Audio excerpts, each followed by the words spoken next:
New Orleans signed C.J. Spiller for something other than sitting on the fucking bench. 31 other passes that should have been intercepted with you. So that's why I have David Johnson on my board higher. If you're doing a live draft, wait till you're drunk to draft this guy. We welcome you to the Fifth Down. What up, Fifth Downers? This is Johnny Slokes, and you're here at the Fifth Down Fantasy Football Podcast. Everyone, please give a warm welcome back to K-Mill. He is finally back. He is hitched. He is ready to go. We're about to spit some fire. I got some fireball in my hand. I figure it's a great way to start off this weekend. What's going on, man? Let's spit some fire, man. Yeah, the chains are finally on, so I am shackled. I'm not like Trump. I'm not unshackled. But let's do this, man. I'm ready to go. Excited to be back. Yeah, right. Episode 41, the Week 9 matchups. Let's see. Let's go with some news and notes before we jump right into everything. Michael Thomas from the New Orleans Saints, he was limited in today's practice. They were saying that it was an ankle injury. He was saying it was a stomach bug. So who knows what it really was. But at the end of the day, he is not on the injury report, though, so he is good to go for Sunday. Did you watch that Thursday night game? I got bits and pieces of it. Mike Evans is on a fucking tear. Yeah, you know who is also on a tear? Julio Jones. No, Antoine Smith. He's done for the season. Yeah, I know. I started him this week in one league, and he burned me. So, and I can't. I'm literally itching to drop him right now. I want to pick up a player, and I want to drop him, but he already played this week, and he already burned me, so I'm fucked. Well, you don't have to worry about it no more. He's injured his knee. He's done. I mean, could things get any worse for the Tampa Bay Buccaneers at running back right now? It reminds me of the 2011, the 2010 Broncos when they literally lost, I think, like 7 running backs in the season. It was ridiculous. And then Peyton Hillis, that was when he came onto the scene, and that was the year before he got big with the Browns. So I know the feeling, and it fucking sucks. I mean, going forward, it's got to be Peyton Barber for next week, right? Or do you think Jaquiz in my mouth will be ready by then? I don't think so. It sounds like Jaquiz is dealing with a semi-serious injury that's going to be multi-week, and then, who knows about Doug Martin? Who knows how long he's going to be on the shelf for? And it sucks. If I had to take an educated guess, I'd say probably week 11 for Doug Martin. I haven't heard anything about that, though. I'm just pure speculation at this point. But if I had to guess, I'd say about week 11.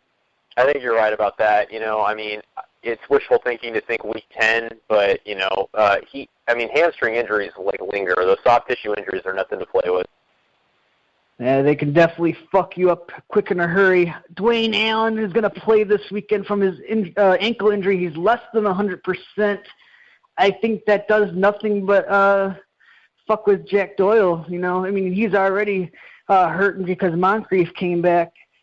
So I think that's what's going to cut into his value even more. Yeah, that's just a situation to avoid. If you really need to grab a Colt tight end, I think you're really struggling at that position. So you got to be really deep on the waiver wire to want one of those guys at this point. It's just a situation to avoid if you can. Are you picking up Percy Harvin? No. He came out of retirement, but it doesn't look like he's going to be ready this Sunday. Still, either way, it's a situation you want to avoid. I just kind of thought it was funny that, hey, I'm not retired anymore. I'm here. It's just kind of like in week 2, some people fell for the Marshawn Lynch coming out of retirement. Those kind of things, just avoid them, man. It's 9 times out of 10, it's nothing. You're literally adding somebody, and you're wasting your waiver priority, or you're just, adding him, and you're going to drop him next week. Just avoid it. Delaney Walker is a game-time decision. He actually injured his groin yesterday in practice, so that is not good. If he just injured it yesterday, it kind of makes me think he's not going to play. Yeah, that really has a feeling of not playing written all over it. So I would go ahead and make a backup plan for him. And a lot of waiver wires, Dennis Pitt is a guy that got dropped recently. He's a guy I think because of the bye. For a spot start. Yeah, exactly. So if you can get a guy like Pitt for a spot start, I mean, he doesn't have a horrible matchup. You know, it's Pittsburgh. They're not the greatest defending the tight end position. Well, you know, another guy that's out there is Gary Barnage. We'll get into him in a little bit too, but he's another guy that's on a lot of waiver wires as well. That I think would be a decent play. Yeah, that's definitely a good point. Spencer Ware, he's ruled out with this concussion.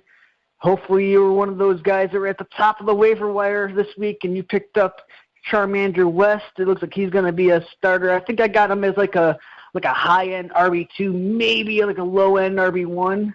That's kind of where I have him. I agree, but here's the thing, man, and I just want to just quickly say this. Guys like, this week, Tim Hightower and Karchandrick West, the guys that are pretty hot waiver wire pickups this year, if you're really, like, you should be solid enough at running back at this point to where you don't need to waste a waiver wire option on these guys. Because Spencer Ware, from what I understand, should be back, next week. So really, you're only going to be able to use Karchandrick for like 1 week. So why waste your waiver priority on him unless you have to get him for a Band-Aid start? Well, in a week where there's 6 teams on a bye, I mean, you might have to start one of these guys. True. I mean, it's situationally dependent. I know if you're hurting at running back, it's a good move. But man, he's a guy that you can only use for 1 week. If you could avoid it, I would avoid using your waiver priority, especially if you're high up there. I mean, because chances are, if you're high up there, you did get him. It's just I don't know. It's for me. And then Hightower, I don't even want to get started with. That's just a committee from hell that's going to happen now. It's going to be like a 50-50 split with him and Ingram. T.Y. Hilton will play this weekend. I mean, do you think he's going to be playing at 100%? Probably not, but he does have a decent matchup, so I think he's locked and loaded. Once again, I kind of got him bumped down a little bit because of the injury, more of like a wide receiver 2 than a wide receiver 1. Yeah, I don't think he's going to be playing at 100%. I think what they're going to probably do, most likely, is monitor his snaps, kind of like what the Packers were doing with Jordy Nelson at the start of the season, keep him kind of fresh. T.Y. Hilton's a home run hitter, so they want to keep him fresh, so, on a designed play, he can just, hit a home run and get that touchdown. So I don't think he's a bad start this week by any means, but, he's a guy that definitely has a very low floor and a mid-range ceiling. This is pretty good news if you're, say, like a Amari Cooper or a Michael Crabtree owner. Aqib Talib is going to be out, according to Broncos beat writer Michael Kliss. He is going to be out with a back injury. He's getting a second opinion, but it does not look like he's going to play on Sunday. Yeah, it doesn't sound like it. He's pretty much been ruled out at this point, so that does bode well for the Raiders receivers. However, Denver is deep at corner and safety, so that is something to keep an eye on. But it is definitely good news that their number 1 corner is out. You really got to look at is who is Chris Harris going to be matched up with. Obviously this is something we're going to get into later on in the show, but whoever he's not matched up on might have a pretty decent game, Yeah, that's true, but Bradley Roby showed last week. He's no slouch, so I would watch out for that. And Randall Cobb is a game-time decision. I think they're kind of leaning more towards sitting him than playing him. And honestly, if I was a Randall Cobb owner, I wouldn't play him because of the emergence of, dare I say it, Devontae Adams. Somehow Devontae Adams has come out of nowhere this year and learned how to catch a fucking ball. So with his emergence and obviously of Jordy Nelson to deal with and him not being at 100%, it kind of just spells doom for me. I would not start Randall Cobb this week. If Randall Cobb is not to go, it looks like Jeff Janis would get a little bit more reps as that third receiver, so keep that in mind. I honestly don't think he's worth a start, but I'm saying just something to monitor. And last but not least, Cody Kessler is going to start at quarterback for the Cleveland Browns, and I think that's the right move for them, to be honest. I mean, they're already 0-8. You might as well see what your young guys have. Try to develop them a little bit. You know what I mean? Yeah, he's been kind of thrust into the fire, and he showed that he has promise. I don't know if he's the guy that the Browns need, but he's the guy they deserve. He's shit. I'm just kidding. But it's actually not been that bad. No, he hasn't. Yeah, especially with a team like the Browns, who are as horrible as they are. He's made the most of a bad situation. So there's something to be said for that. Do you have any other news and notes you want to add in there before we get started? No, I think we pretty much covered it all. Yeah, I don't know if you heard, man. Like not our last waiver wire show, but our last matchup show went over 2 hours, and it actually got cut off. I apologize for that, people, but yeah, it got cut off at the 2 hour mark. It went like 2 hours and like 7 or 8 minutes or something like that. So let's try to cut that in half this today. Yeah, let's keep it within an hour if we're lucky. Let's do it. I'm ready. Don't get me wrong, it was a really good show, but it was, oh my God, it was so brutal trying to edit that shit. Yeah, it was a marathon. I know. I feel sorry for you, man. You're the chief editor, so we'll keep this kind of short. I'm living back in the barracks, and then my fucking roommate was just like looking at me like I was fucking psycho. He's like, "How can you talk about football for that long?" You're back in the barracks? Yeah, dude. What happened with Miller? I got into a BAH scuffle, if you will. So, yeah, it did not get approved. So. Oh, well, we'll talk about it later. Anyways, let's talk about the first matchup on our slate. We got Philadelphia at the New York City Giants. The Giants are favored by 3 in this one. The over and under is 43. Who do you like in this game, and why? You know what? This is a game where, for all intents and purposes, I think I might take the Eagles. And, and I do like their matchup defensively. But this is more of a must-win game for the Giants, and I think they're going to come out hungry for this one. I like, Odell Beckham especially to have a good game. I know this Eagles secondary has been better than expected, but at the same time, they're pedestrian at best. These guys are pretty much no-names. They've been doing well, but I really look for Odell. He wasn't even listed on the injury report today. I think that he's going to do great things this week. Well, Philadelphia, like you said, their defense came out blazing, but if you kind of look at it a little bit deeper, their schedule at the beginning of the season was actually cake, and then since their schedule started picking up, their defense has been giving up some plays. I'm not going to sit here and say that Eli Manning's going to shred them to pieces or anything, but I think that their defense is a little bit overrated, if you will.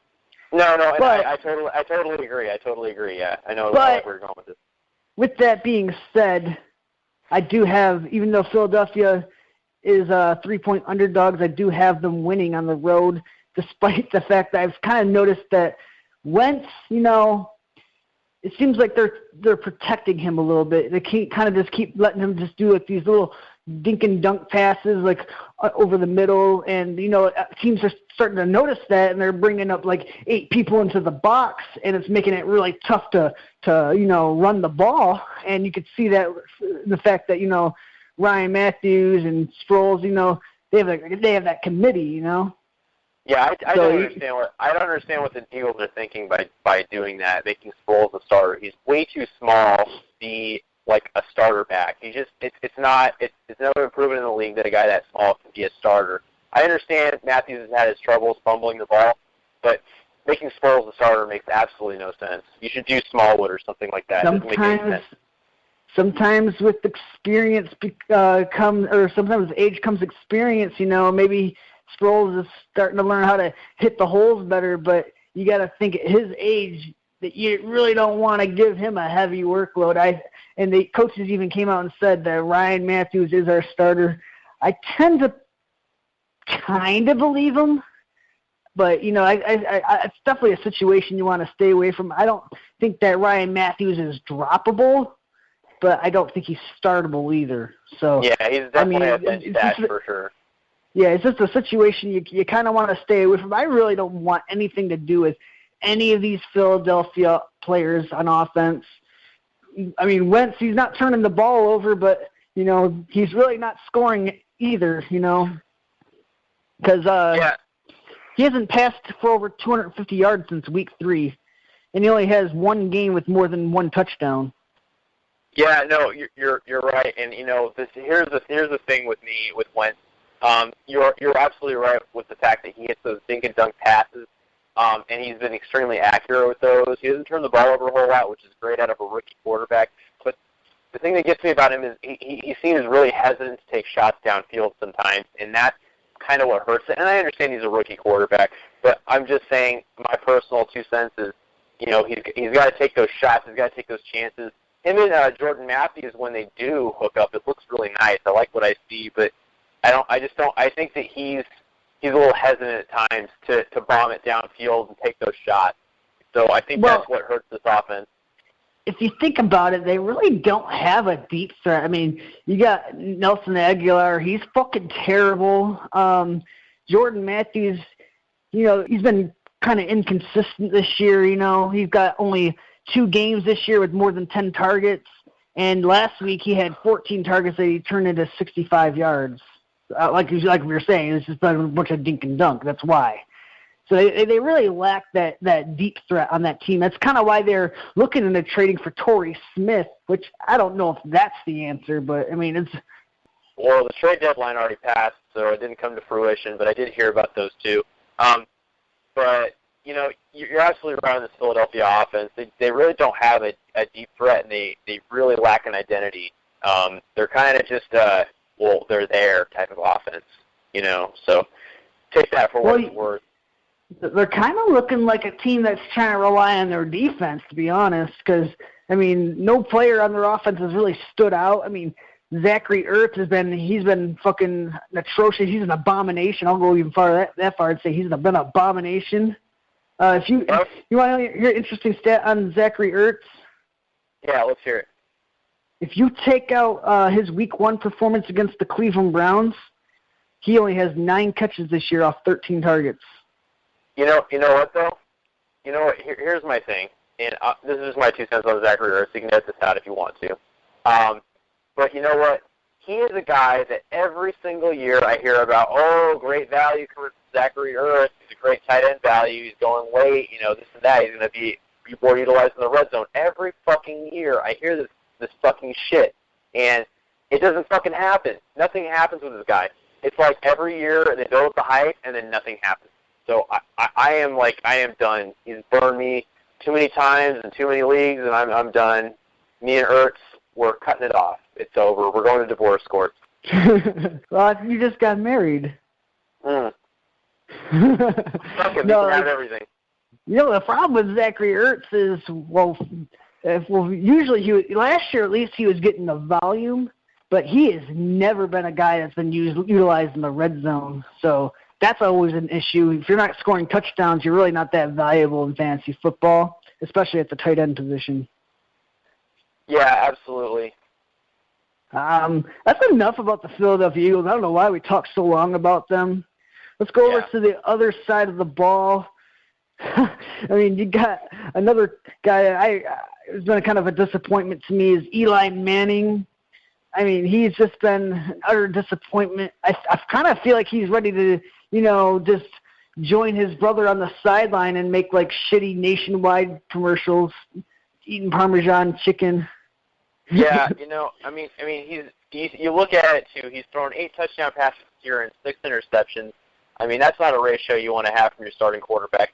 And his yards per game, he's been throwing for a lot of yards. He has nearly 2,000 on the season. But his completion percentage, is lacking from what we've really seen from Eli Manning. I don't know what's going on with him. I think that he doesn't look decisive like he did last year. Well, you know what it is his offensive line is not pass blocking or run blocking. They're just not blocking, period. Like, his offensive line is not good. Yeah, no, and you're absolutely right. And people before the season actually were commenting on that, and I think that that's the real issue right now for the Giants. And not to mention, too, let's also look at the glaring need on this team, and that's the run game can't get going. You got guys like Rashard Jennings, Bobby Rainey, Orleans Darkwa, and then you got a guy like Charles Perkins who's got talent at the wazoo who's not even starting right now. I mean, I'm glad you brought up Perkins. I'm sorry to cut you off. I'm really glad you brought up Perkins. I know this is just pure speculation on my part, I think that he would make a nice, interesting stash right now. Like, if he's obviously available. If you could stash him on your bench, I think they might turn to him later on in the season towards, like, the fantasy playoffs. And if they do, he's by far the most talented running back on that team. I think they should really give him some more looks. I know you were saying that preseason, and I started buying into it today. It's actually funny. I just added him like an hour before the show, and you know what? I agree with you because they're just not getting it done. You got Paul Perkins, you got Orleans Darkwood, and you got Bobby Rainey, and they really are just kind of let's get in here. And I know Bobby Rainey's catching a lot of passes, and Rashard Jennings, I fucking hate that guy. You already know that.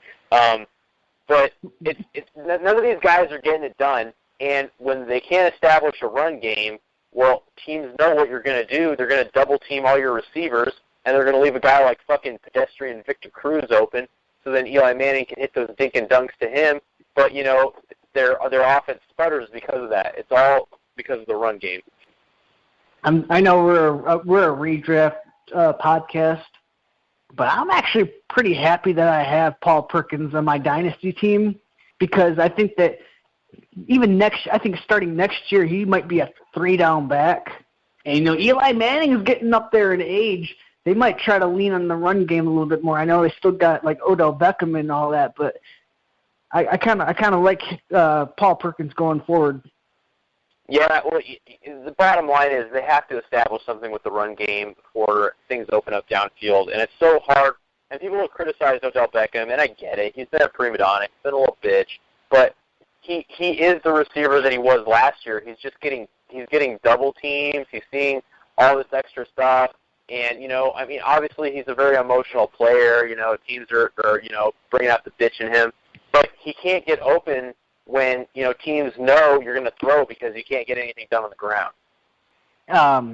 Speaking of Rashard Jennings, if you haven't dropped him by now, go ahead. You can do that. Like, he hasn't really done anything since, like, week 2.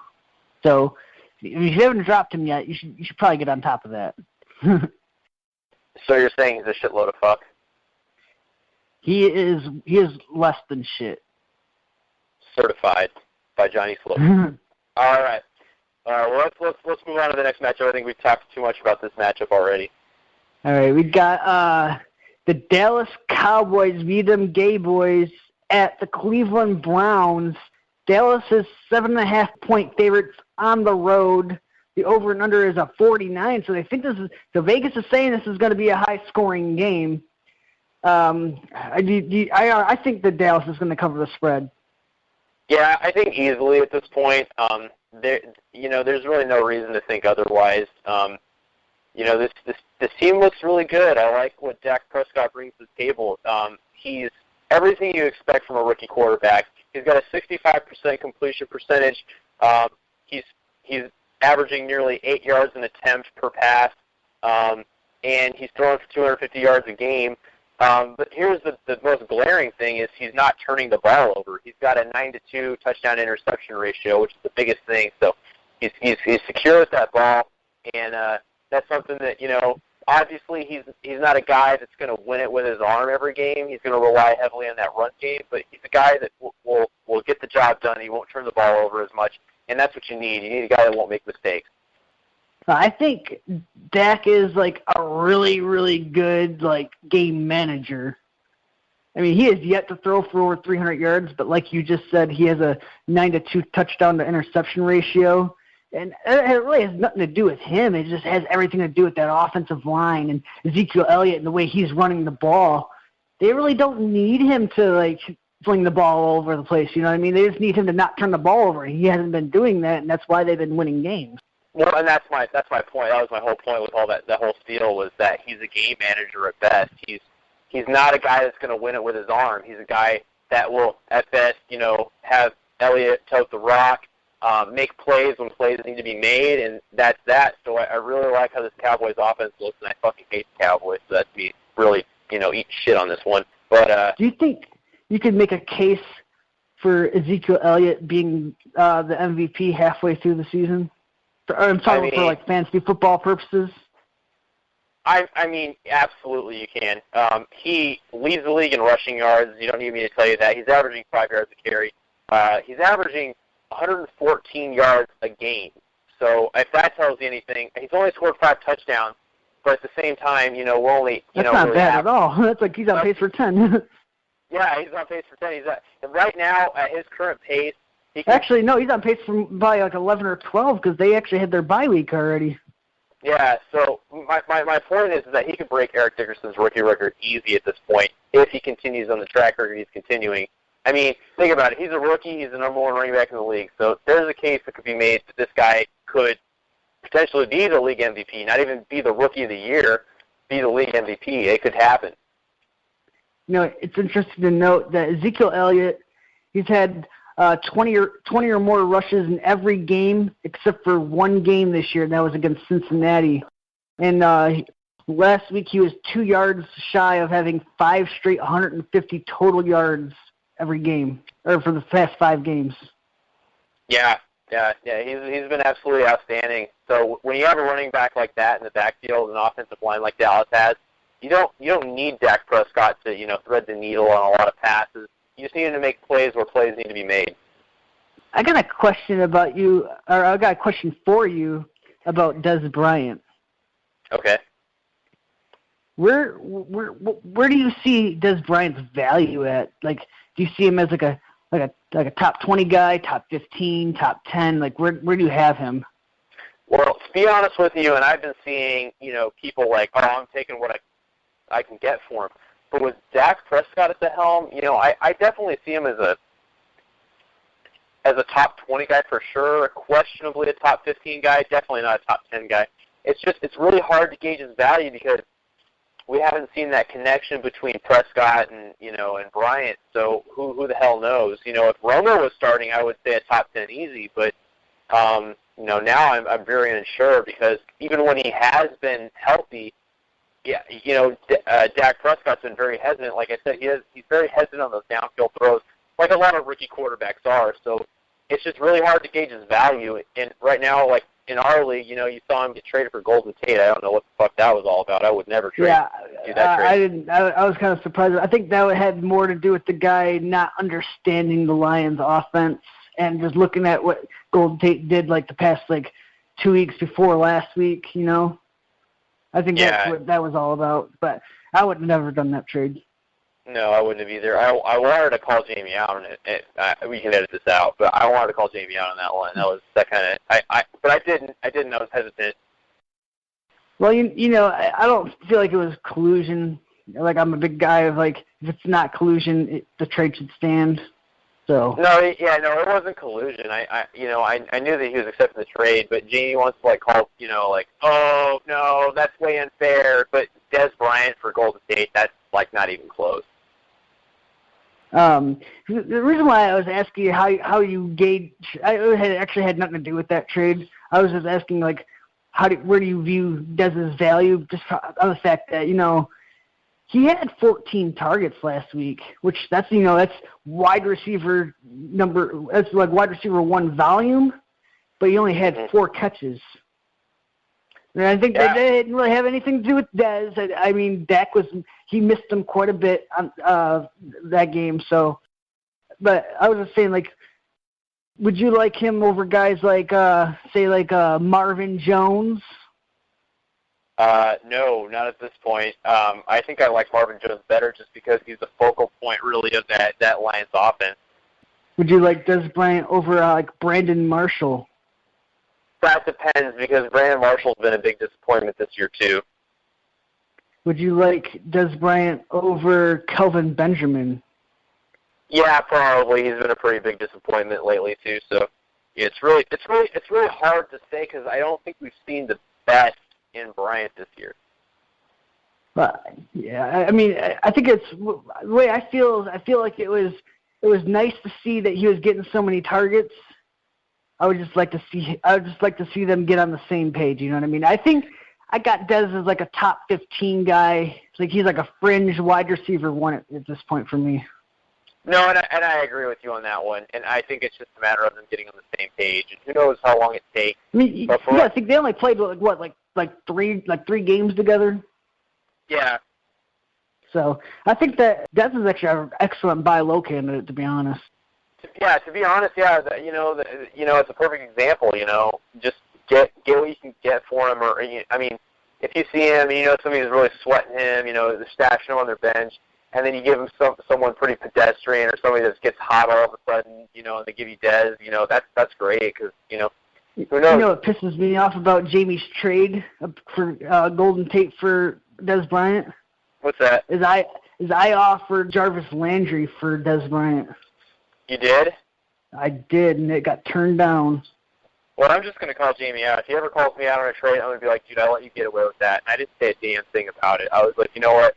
Jamie's season is pretty much lost at this point, and I didn't say a damn thing about it because I was like, whatever. And well, you'll get your chance to call him out. He's actually going to be on our show Monday. Oh, is he? He is. He said he finally wants to come on. I was like, all right, man. Monday's your time. It's a waiver wire.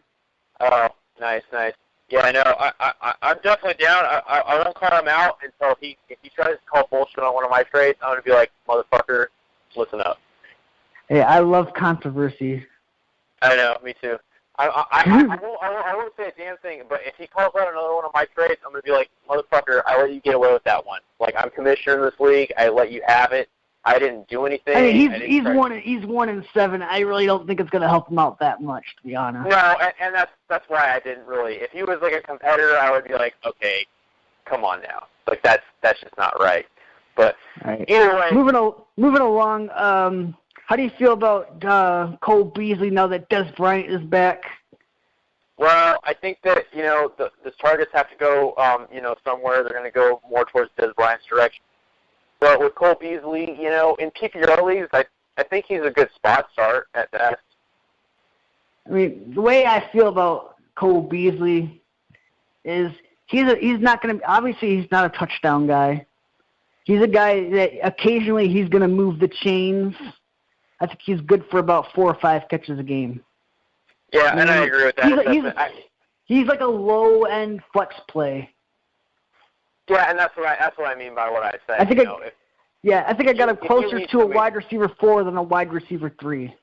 If you have a week like this week where you have like 6 teams on a bye and you need somebody to start your flex position, I think that he's a guy that could potentially be that guy. But other than that, I would not even consider having him.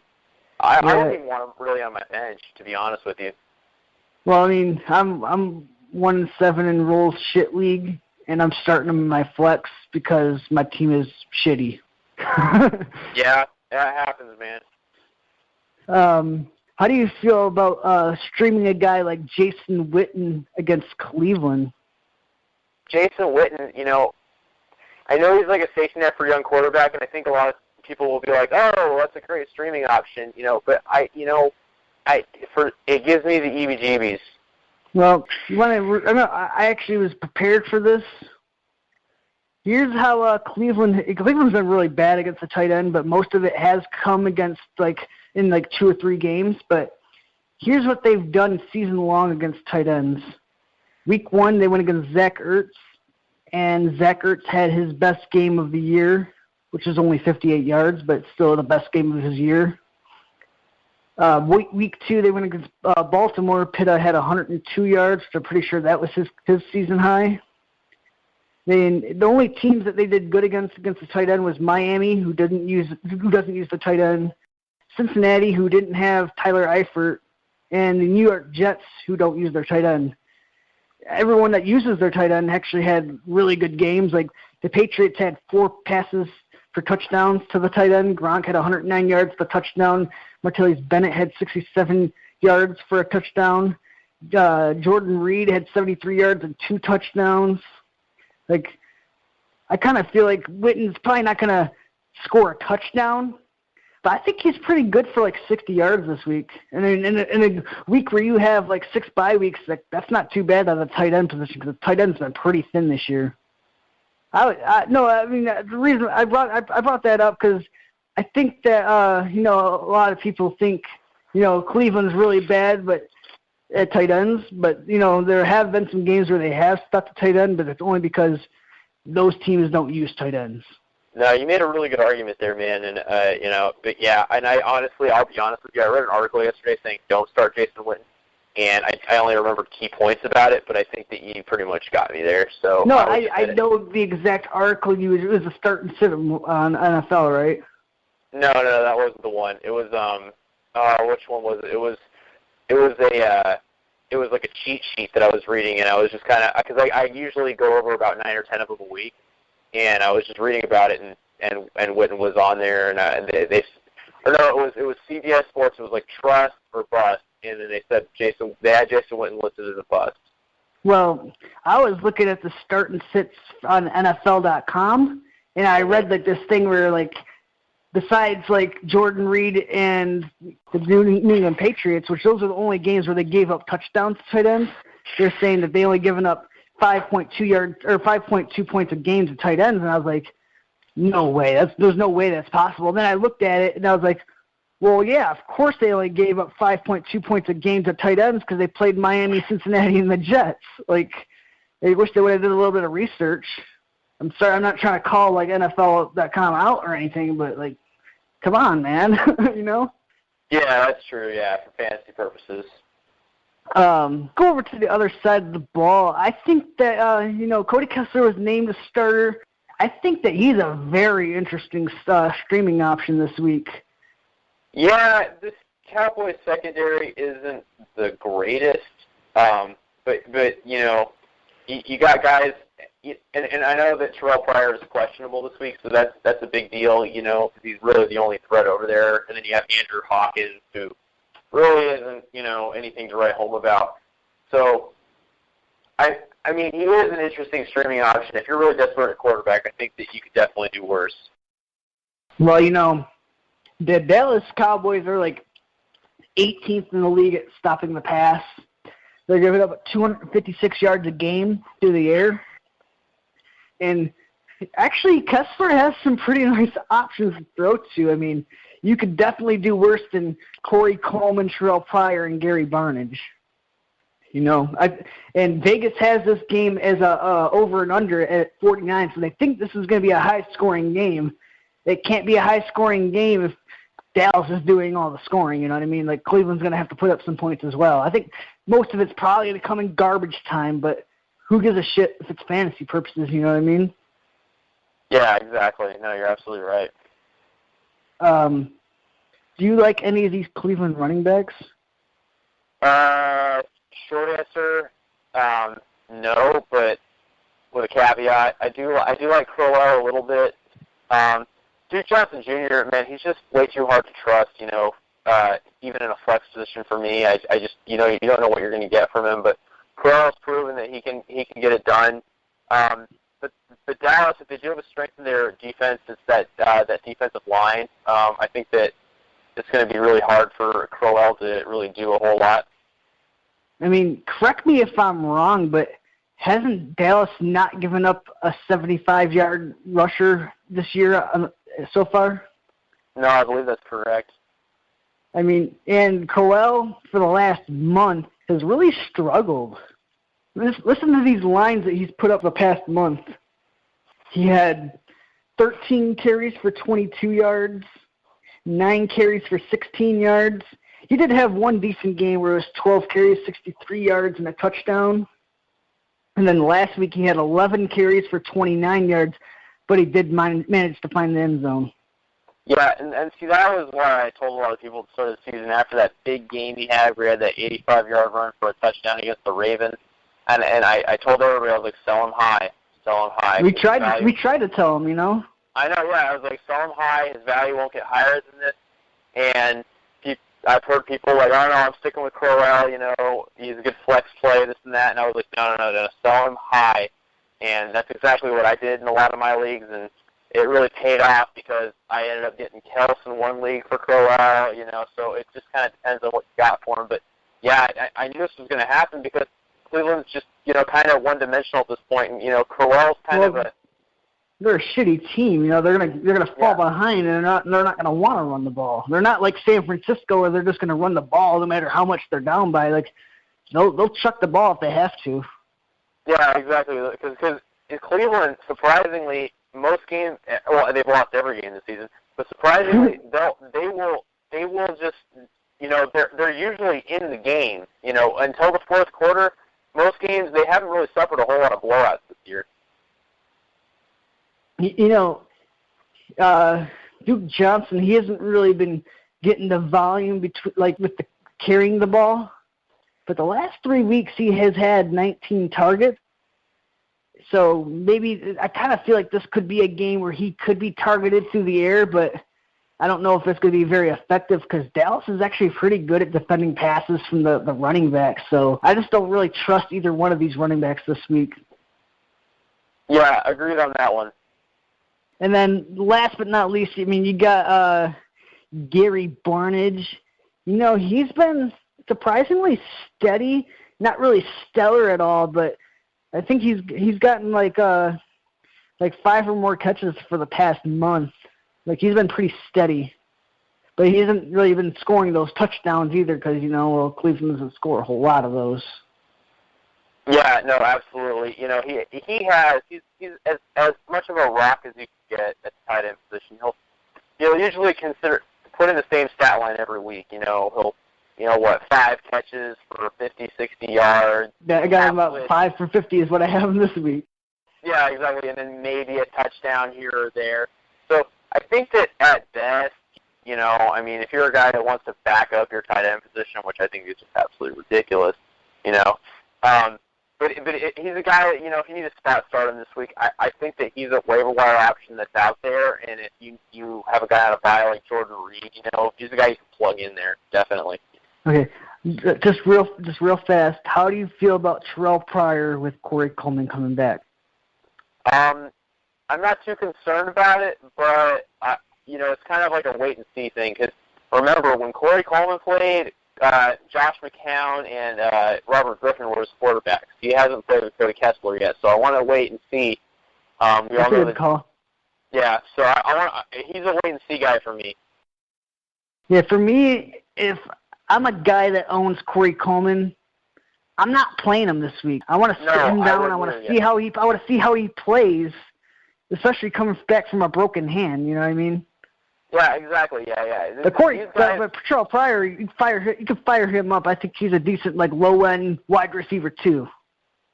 Yeah, absolutely. I think so too. And that was a dilemma I actually had. I actually had a question about who would you start, Devontae Adams or Terrell Pryor, and I was very. I couldn't give a good answer because I like how a guy like Devontae Adams is getting utilized in Green Bay, but with him coming off of an injury, Terrell Pryor, I couldn't give a square answer. Short answer, I would say Devontae Adams, and I'll get into more why later on in the show. Yeah, absolutely. Okay. Well, let's go on to the next matchup. All right.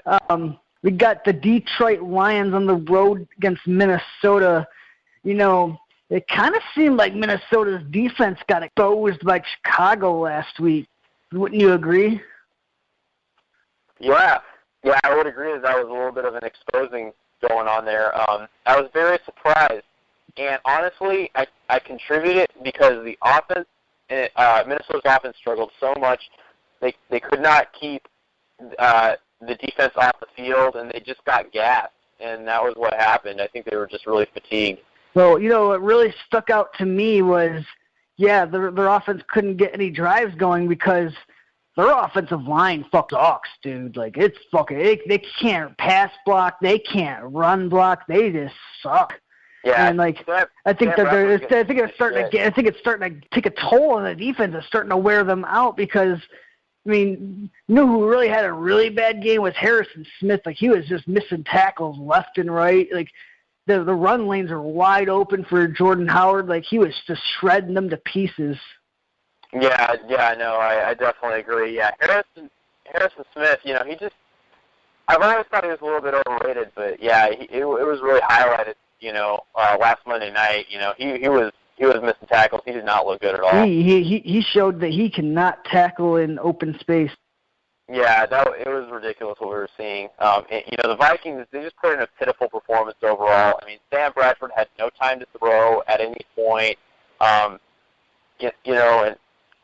I mean, Stephon the lone highlight on that offense was Stephon Diggs. Yeah, exactly. He's the lone bright spot on that entire team, honestly, or that entire offense. I don't know. I do like Kyle Rudolph too. Just he didn't do anything. Chicago's been pretty good against tight ends, though. Yeah, no, I totally agree. But yeah, but you would figure on paper a team like Chicago, a team like Minnesota should easily beat them. But it was the opposite way around. It looked like Chicago was just on it that night. Yeah, that was one of the few games that me and Double D actually got wrong. Like, we were actually really accurate last week about calling the games, but we thought that Minnesota was just going to roll, and they got fucked up. But with that being said, they get the Detroit Lions. They're at home. They'll get the home field advantage this time. They're 6-point favorites at home. The over and under is 41.5, so they think that, once again, that Minnesota should be able to handle this game quite easily. And I think that they will do pretty well. I mean, Matthew Stafford, he's been really good this year. But I think this is a game where he's going to struggle against this Minnesota defense. I think that they're going to get after Matthew Stafford. They're going to wreak havoc in their backfield. But I really don't like anyone on Detroit except for maybe Theo Riddick. Yeah, I totally agree with you on that one. Theo Riddick's my one start on that team because I think that he's going to be that nice dump-off option for Matthew Stafford this week. But, yeah, of the Lions, Marvin Jones, if you can afford to sit him, I would sit him. Same with Matthew Stafford, and obviously Golden Tate as well. Is there anybody on this Minnesota offense that you like? I think if you have Stephon Diggs, you're definitely starting him this week. But other than that, maybe Kyle Rudolph, because literally any tight end can score against the Lions in any given week. So, that's always an option. I want to go over some tight end stats with the Detroit Lions defense. Yeah, let's do that.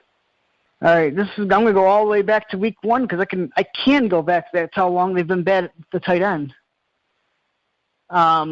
Week 1 against Indianapolis, Dwayne Allen had 4 catches for 53 yards with a touchdown, and Jack Doyle had 3 catches, 35 yards with 2 touchdowns. That's altogether 7 catches, 88 yards, and 3 touchdowns. The next week, they went against Delaney Walker, and they gave up catches, 83 yards, and a touchdown. The next week, they went against Green Bay. Richard Rodgers, he only had 2 catches for 9 yards, but guess what? Another touchdown. They went against Chicago. It was remember that real shit game? I think it was like 17-14. Yeah, Zach Miller had 3 catches for 31 yards, but he had a touchdown. Philadelphia, Zach Ertz, he's probably the lone tight end that did get stopped by them. He only had 3 catches for 37 yards. He didn't score. So that's the one tight end they did shut down completely. You know what I mean? And then after that, they had Kendrick, the tight end for the Rams, 5 catches, 34 yards, another touchdown. Vernon Davis' old ass had 7 catches for 79 yards. He didn't score, right? He did a lot of damage to them in that game. And then last week, Fedorowicz, 5 catches, 43 yards, a touchdown. Like, they've given up 8 touchdowns to the tight end position this year. Yeah, I think it's safe to, if your team is playing, or if your guy's playing Detroit, that he is a good streaming option if he's a tight end. And that's the point I've been getting at this whole time. And you actually brought this to me a couple of weeks ago, and you were like, literally any tight end can score against Detroit, and you're absolutely right because it's shown in recent history. So I wouldn't be hesitant to fire out Kyle Rudolph for this matchup if you have. But other than that, though, I mean, you got Cordarrelle Patterson, who's, working as the number 2 receiver. I'm not really too excited about him unless you're in a dynasty league and, the price hitting you hard. Other than that, though, if you're in redraft, Stephon Diggs, Kyle Rudolph, and then maybe Kinnan. McKinnon. I was thinking Asiata, but he fucking sucked on Monday night. You're drunk. You're cut off. No, I forgot what he was. But no, I was for some reason I wanted to say Asiata, and I was like, no, that's not what I'm talking about. But yeah, McKinnon, if you got him, he might be a low-end RB2 this week, I think. That's probably right around where I have him. I mean, The interesting thing about Detroit What's that? is, I mean, they'll give up the rushing yards, but I think they've only given up like one rushing touchdown this whole year. Yeah, they're good. They're good at goal line stuff for sure. Yeah, I mean they're like just like what do you call it, the New Orleans Saints. Look, we'll get into that a little bit later, but New Orleans Saints, they give up a shit ton of passing yards, but I don't think they've given up a single touchdown to an outside receiver this year. That's interesting. Yeah, no, and here's the thing that's really, horrible with this Minnesota offense is, or the run game in general, is, Asiata, he'll vulture a touchdown here and there, but, and then that'll just hurt McKinnon's value. So it's just really a situation that I would just avoid if at all possible. Well, Minnesota's run game is probably one of the worst in the league right now. Like, even when they had Adrian Peterson, I think he had like 50 yards off like 31 carries. Like, their run game is real bad. Oh, yeah, he was horrendous. He wasn't getting blocks or anything. Like I said, if we go over to the other side of the ball, there's not a whole lot of guys I like. I think Stafford is going to struggle a little bit. I could see him getting something like maybe like 200 yards and a touchdown, maybe, and also an interception. I do like Theo Riddick, though. I don't think he's going to have the success running the ball per se, but I think he's going to catch probably like 5 passes. So that's just what he does. Yeah, that's always really good for. He's kind of a safety net for Matthew Stafford. So, and surprisingly, I think that Ebron might be an option this week too. However, I'd be very hesitant on him. You know what I've noticed about Detroit though, is lately both of their receivers have been struggling. Yeah, even Marvin Jones. Yeah, I think the teams are starting to key in on him. They know that he's Matthew Stafford's favorite target now. And then then they're trying to do these dump offs to Golden Tate, which they worked for 1 week and they haven't really worked since. I just think this Detroit passing game, still hasn't found its identity yet.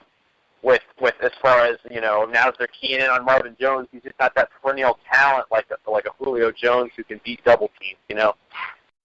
Well, also with like the return of Eric Ebron and Theo Riddick, I think it's also cutting into Golden Tate's workload, and he was a guy that was kind of coming on lately. You know what I mean? Yeah, exactly. Yeah, ever since that game where Marvin Jones had 200 yards, guess how many yards he's had since then? Not a lot, I can tell you that much. He's only had 251 yards since that game where he had 205 yards. Jesus. I mean, he's gotten 2 touchdowns in that span, but he's only got 4 on the season. And then 2 of those touchdowns came in that game where he had 200 yards. You know what I mean?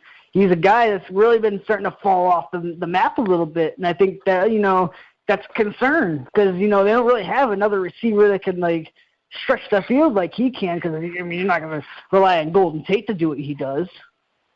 Yeah, and I think that's the problem, too, is, Marvin Jones just isn't the talent, the all-powerful guy, that people have kind of been, like, starting the legend about. He started out the season great, but now the teams are like, oh, okay, come on, joke's over. They're keying in on him, and it's really, Golden Tate's not a good talent either, so he's really just kind of struggling to get open space, too. Well, I think that Marvin Jones is a decent talent, but I think he's more of, like, a lower-end, like, receiver one, like NFL purposes, not fantasy purposes. You know what I mean? Yeah, absolutely. Even though Eric Ebron probably had career high in receptions and yards last week, I don't see him doing that this week against Minnesota. I think that Minnesota should be able to win this game. I agree that they should win this game. However, I'm not going to necessarily say that. I want to say that they were exposed last week, but not really. I think that it was just kind of a trick. It was a trap game for them. It just sort of happened, and now they're going to move on, and they're going to prove themselves. I do think that they're one of the best powers in the NFC right now. So that's saying anything. I think that they'll rebound. No, I think that they were exposed last week, but this is a divisional game. They see each other twice a year. It's not like a game where they see each other like once every like 2 or 3 years. You know what I mean? And they're pretty familiar with each other. So they're gonna know what Detroit's throwing at them. You know what I mean? Mm-hmm. Absolutely. Let's go on to the next matchup. We got the New York Jets on the road against Miami. Now, this is a game I feel like could go really either way. It has Miami at 4-point favorites on the at home. The over and under, they think it's going to be a low-scoring game at 44. Who do you like in this game? This is tough. Two teams that have kind of struggled. It's a divisional game too, so it's going to be a hard-fought matchup. I do think this game is going to be close. However, I do like the Dolphins in this one, believe it or not. I think that Ajayi is going to roll again, and I really hope so, at least for my fantasy team. I really don't like what I'm seeing out of the Jets. I know that they're the league leaders, in run defense, but I'm really not all that impressed with this team overall. Fitzpatrick loves to throw picks. Brandon Marshall hasn't been Brandon Marshall this year, so it's just sort of like, what is going on? Well, this game for me has everything to do with what these teams are good at. What these teams are good at, Miami's good at running the ball. Their offensive line has really looked good ever since you got everyone healthy, and Ajayi's been reaping the benefits. But what the Jets are good at is stopping the run. So if they can negate Ajayi, I feel like the Jets could possibly steal this one on the road. Miami is a team that is not good at stopping the run. Let's be real. They're 30th in the league at stopping the run. And Matt Forte has had 55 carries in the past 2 weeks for 182 yards and 3 touchdowns. So I feel like that's an area where the Jets are going to try to attack them because Fitzpatrick, he hasn't really been that great this year. Even against the Cleveland Browns, he only had 228 yards. So I feel like they're going to rely on that run game against Miami because, it seems like Ndamukong Suh has no interest in participating this year. When he has decided that he wants to play, they've been pretty good at stopping the run, but there's been few far in between. So I feel like the Jets will be able to utilize the run game to help win this game on the road. Yeah, that's wishful thinking, but I think that this is going to be actually a really hard-fought game, and really, Miami, they're at home. You should just, I would take them for that reason, but I do really think that, I think I'm one of the only guys that really believes in Ajayi and his ability. I really do like what I see out of him, and obviously the volume is going to come down. He's been seeing nearly 30 carries a game, his last 2 blow-up games, but I think that he's going to see about 20 carries this game, and it's going to be on him. I think that this game will solely be on how this Miami run offense, does in this game. I look at Ajayi being the X factor. If he can get going, that's going to open things up for Jarvis Landry and the rest of the offense downfield. If he doesn't get stuff going, I think this Miami offense will really struggle. Well, I think that the Jets' defense is the top-ranked rush defense in the league right now. No, it is. So I think that Ajayi will kind of struggle a little bit. I do think they will try to get him going because obviously he has 2 back-to-back 200-yard games. He's only the 4th player in history to do that. But if you take those 2 200-yard games off his record, he only has 117 yards on the season, and that's with 3 weeks without Arian Foster playing. So that's a little bit concerning. That's a little bit concerning to me. But that was with the committee from hell. It was literally a 4-way split between him, Kenyon Drake, and Damian Williams. So you can't really take those into account too much. And I think that Jarvis Landry will be a guy that's going to have a pretty good game this week. The New York Jets are giving up over 65% passing so far this year. So that's an alarming rate. And let's face it, Jarvis Landry gets a lot of targets over there. So I think he's good for about 6 or 7 catches this week. And while we all know how the Jets give up deep passes, I think that Devontae Parker might be able to get loose. I'm not banking on it, but I'm saying that's something that could happen. Yeah, no, I think that Jarvis Landry is my best bet to have a great game. Obviously, pepper targets every game.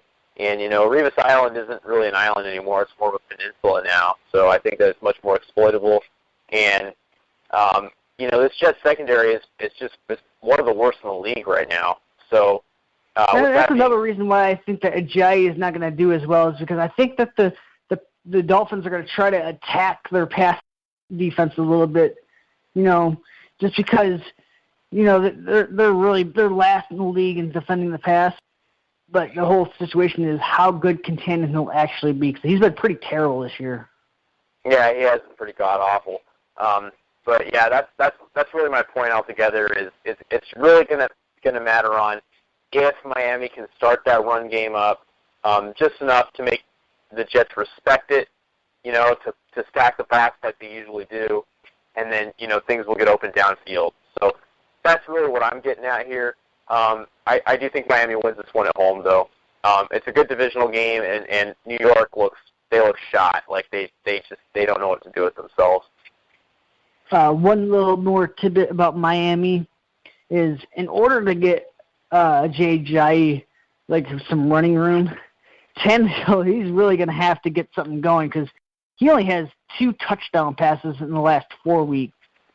So in order for them to get that running game going, I think he's going to have to be confident in this game. I do agree with you on that one. If we go real fast over the other side of the ball, we already touched on Fitzpatrick and Forte.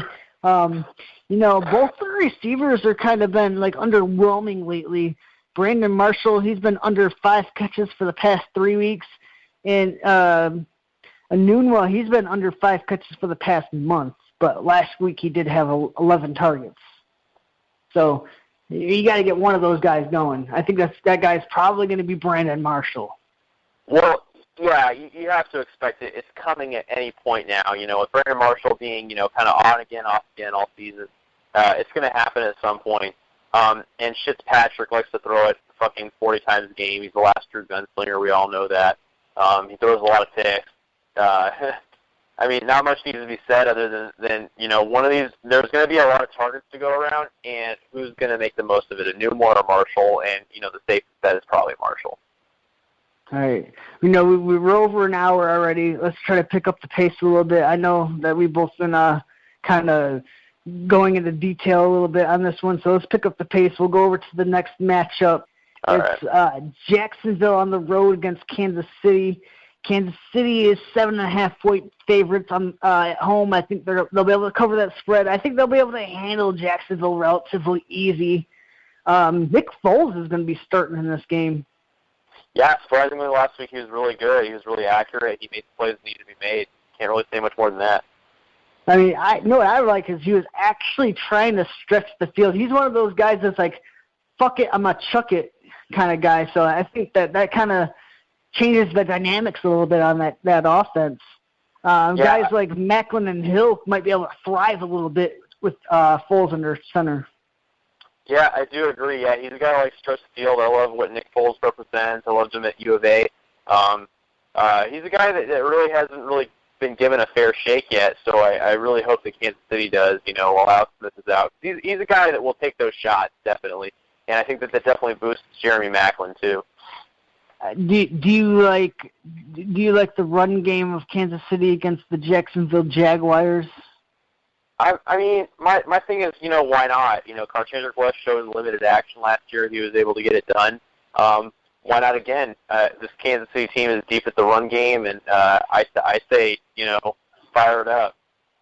I mean, the way I feel about this is Carchandrick West is like the last healthy running back over there. I know they brought Bishop Sankey over to try to help relieve him a little bit, but he's gonna get a heavy workload against Jacksonville. I mean, how successful he's gonna be this week, I don't know, but you definitely gotta like the volume that he's gonna get. Yeah, he's the guy that you're looking at, and Kansas City's focal point of their offense is the run. He's gonna get about 20 touches this week easy.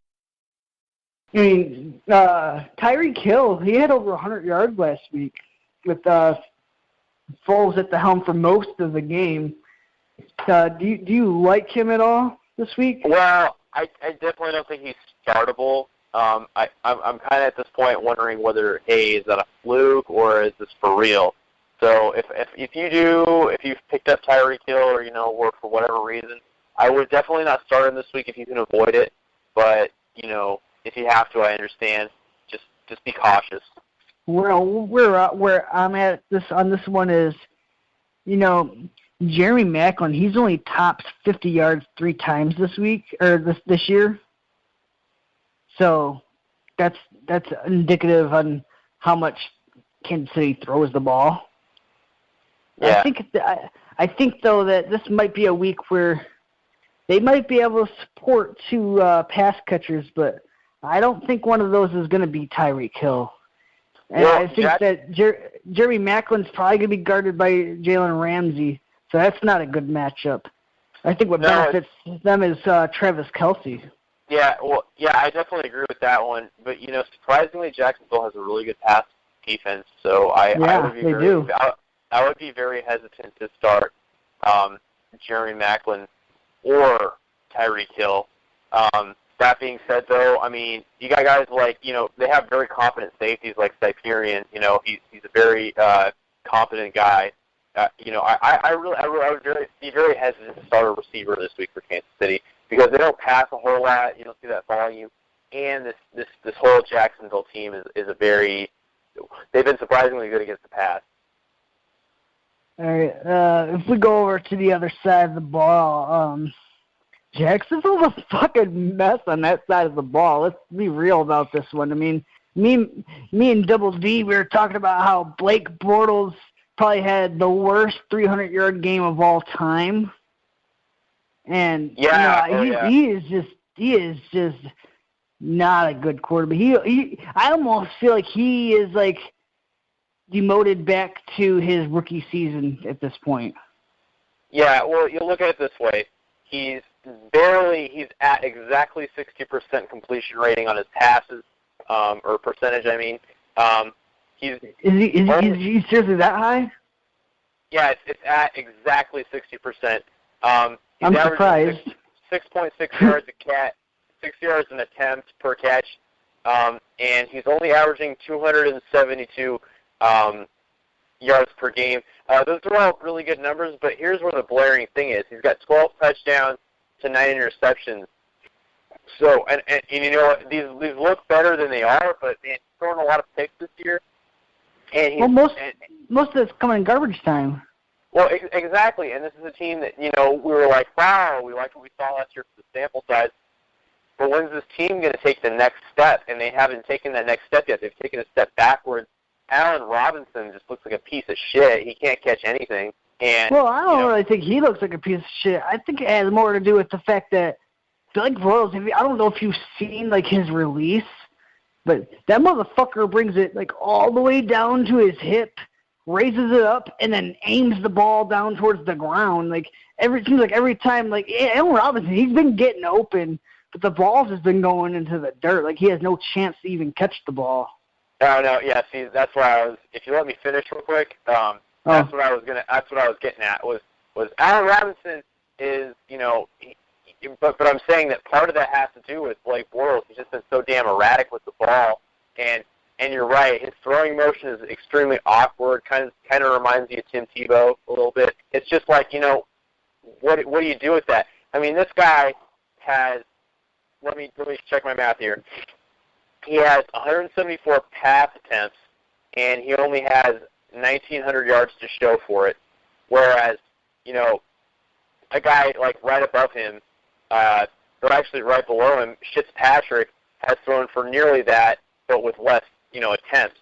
So, I mean, he's a guy that's been pretty inaccurate with his yards per attempt. I mean, he is the white version of Brian Leftwich.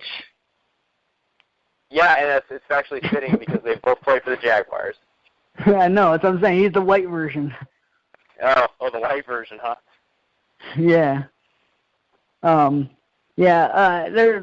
run game, I feel like both Yeldon and Ivory belong on the waiver wire. They refuse to run the ball. Even when they want to run the ball, they don't run the ball very well.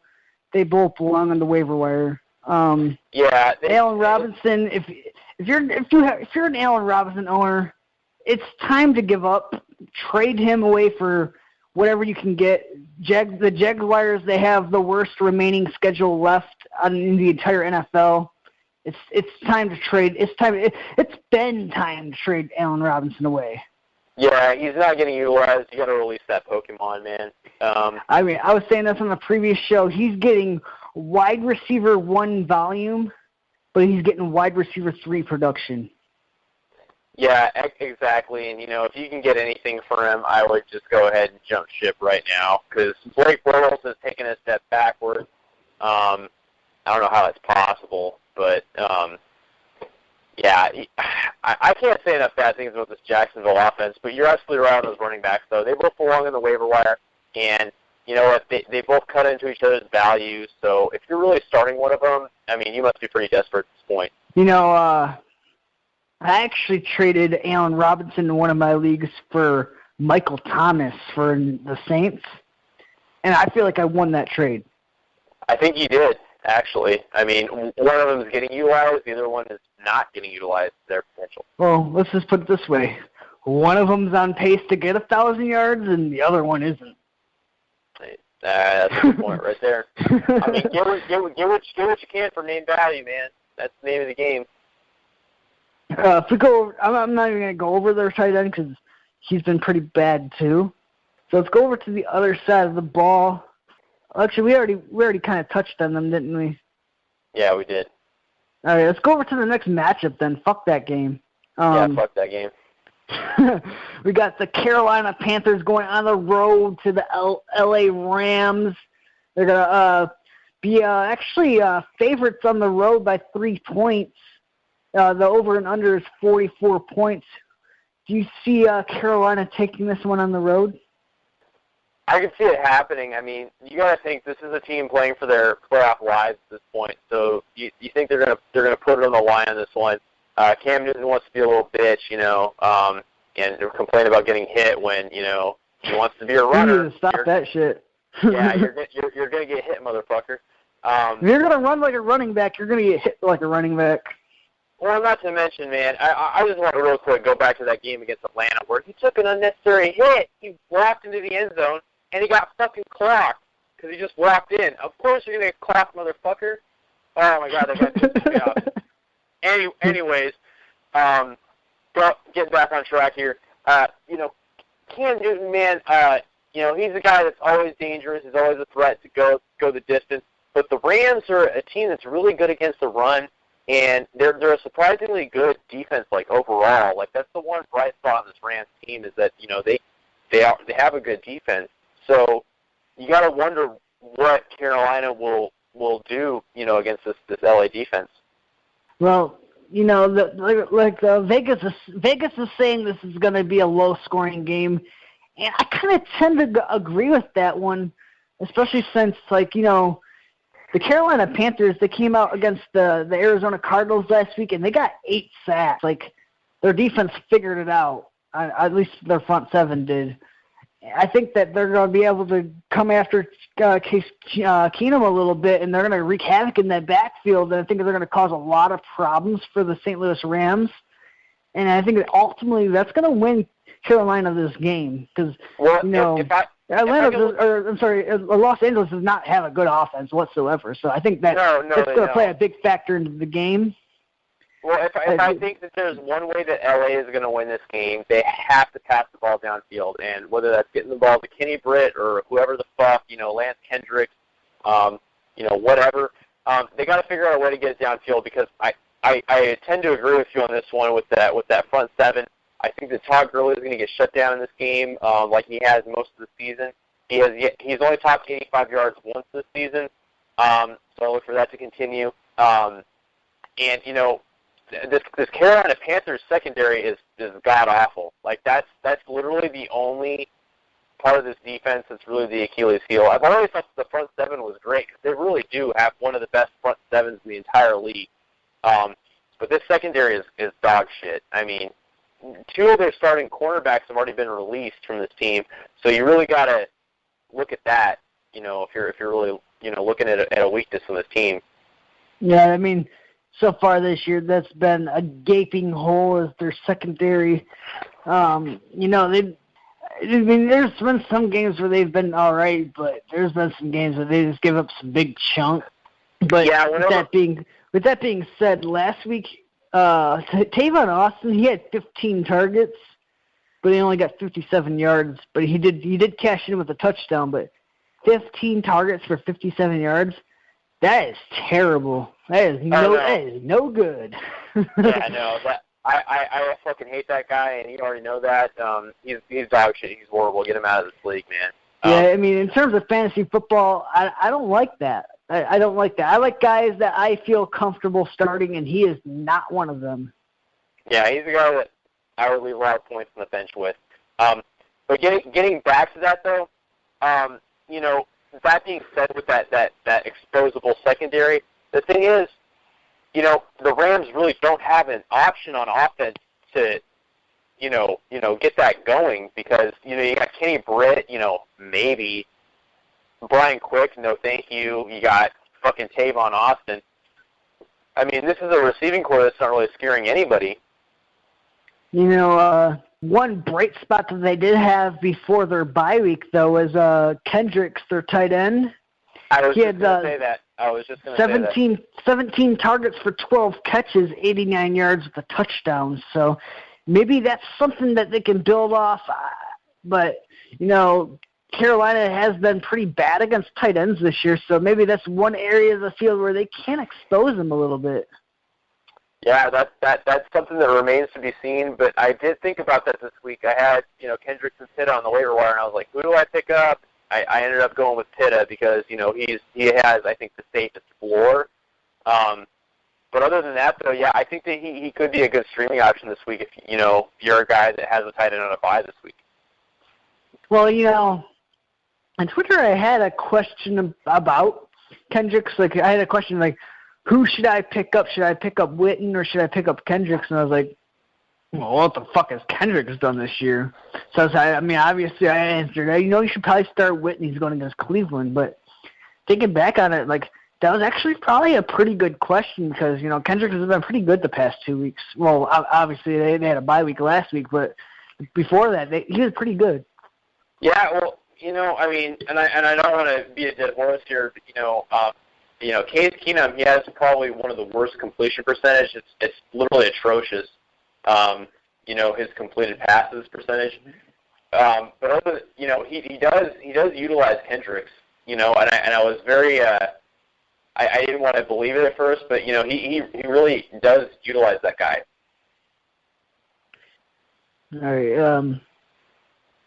Is there anyone else you want to talk about? We didn't really talk about Carolina's offense, did we? No, we didn't actually. All right. Cam Newton, you know, he's really been struggling this year. I'm not so sure if this is a game where he completely gets it on track, but I think he'll be a little bit better than what he's been lately because I think he's starting to get into a little bit of a groove since last week. I think that's something that he can build off of. Yeah, well, there's a lot on the line right now, so hopefully he can get together. I mean, think about if you're a guy that drafted Cam Newton, think about how disappointed you are right now because you probably drafted him in at the very latest you drafted him in the third round. You're really disappointed right now. Like you're probably a team that's on the outside looking in to get into the playoffs. Yeah, he hasn't been producing like people thought he would this year. It's kind of disappointing. No, actually, I think that he's actually producing exactly how I thought he would produce. Well, maybe not as bad as what he's doing, but I think that the regression that I was expecting has already happened. I think that from here on out, though, he will improve. Their schedule does get a little bit better, and then he's a guy that you could buy low on. You know what I mean? Yeah, no. But we were pretty harsh on him on preseason for a reason. We were like, there's going to be a regression, this year, and it's going to happen. And a lot of people call us out on it, but it is happening right now in front of our eyes. Well, I mean, think about what his entire career has looked like, and what last year looked like. Last year was clearly an outliner. And you're starting to kind of see it a little bit because think about the year before what happened. Like, think about 2014. He was kind of a disappointment that year, too. Yeah. So, well, and you know, and I was hearing reports out of camp, too, that he looked atrocious in camp. And people were like, oh, no, you know, he's the reigning league MVP. You know, he's going to pick it up. But, you know, no, like, beat writers were saying that he was very inaccurate in camp and this and that. And I was starting to read a little into that. And it turns out they were a little right, you know. I think he's a guy that gets a little cocky, thinks he's got the world handed to him, and, you know, and this happened. So. And you know, with him, you know, running at the goal line, getting that concussion, he's been injured. I think that's going to have a lot to do with his fantasy football season, actually. I don't think they're going to really go to him as much in the goal line anymore because they don't want him to get hurt. And I think who that really helps out is a guy like Jonathan Stewart. I think that he's going to get more looks on the goal line because they're going to want to try to, like, you know, conserve Cam Newton's health a little bit, you know what I mean? I mean, you even kind of seen it a little bit last week when, like, you know, he got stuffed a couple times. Like, oh, well, fuck it, we'll go to Jonathan Stewart. And, you know, he got it done. Yeah, well, and you know, the other thing I like to bring up too is, you know, this running schedule for the Panthers really opens up, you know, at the tail end of the season. So, you know, if you get Jonathan Stewart, I know he was injured earlier this season. He's a guy that you probably want to ride to a championship at this point, or hopefully at least. You know, Carolina is actually one of those teams where I've been trying to tell people they have a really good, like, fantasy football schedule. So if you could trade for guys like Calvin Benjamin or Jonathan Stewart, I think that will be very beneficial for you. Absolutely. Like I just said, you know, Jonathan Stewart's a guy that I think that, you know, if you're looking for a fantasy championship, if you get him on the cheap right now, I think that he'd be a great pickup. Yeah. Is there anyone else? We didn't really talk about Greg Olsen. How do you feel about Greg Olsen in this game? Well, I you know, like I said, LA is a better than, you know, what you would expect defense, and but, you know, Greg Olsen's pretty much nearly a matchup-proof tight end one, you know, nearly every week. So I wouldn't really be hesitant to start him at all. And if there's any guy that's really going to be utilized in this team week in, week out, he's one of Cam Newton's favorite targets, it's going to be Greg Olsen. I don't know if you really heard our show last week, but I was actually saying beware of Greg Olsen. I feel like he's gonna be a bust this week, and he ended up being a bust. But with that being said, he was going against one of the better teams against tight ends, and I think that he can bust the Rams pretty good in this one. Yeah, I know, and I didn't hear last week's show, so thank you for filling me in on that one. Arizona's been the best. They've been the best team against tight ends this year, so that's really my only reason why I thought he was going to have a bad game. Yeah, that was a real surprising game. All right, but here's like the remaining schedule for the Panthers. Like I was trying to tell you that they have a really good like playoff schedule.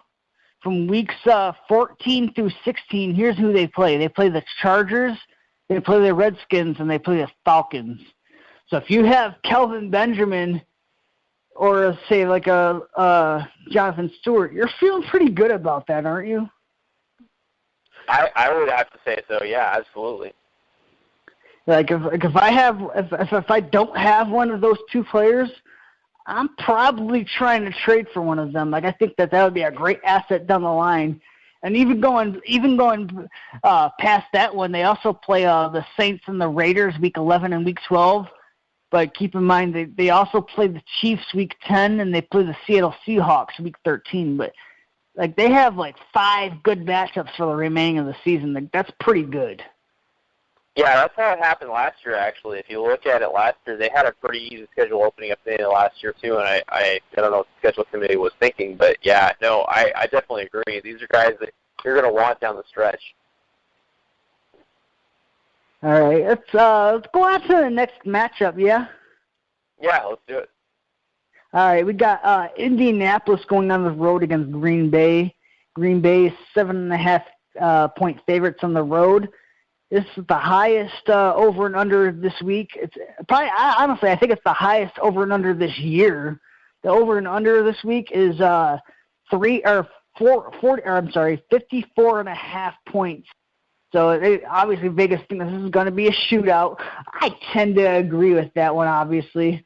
But who do you like in this game? Do you think that this is going to be a close game, or do you think that Green Bay will be able to cover the spread?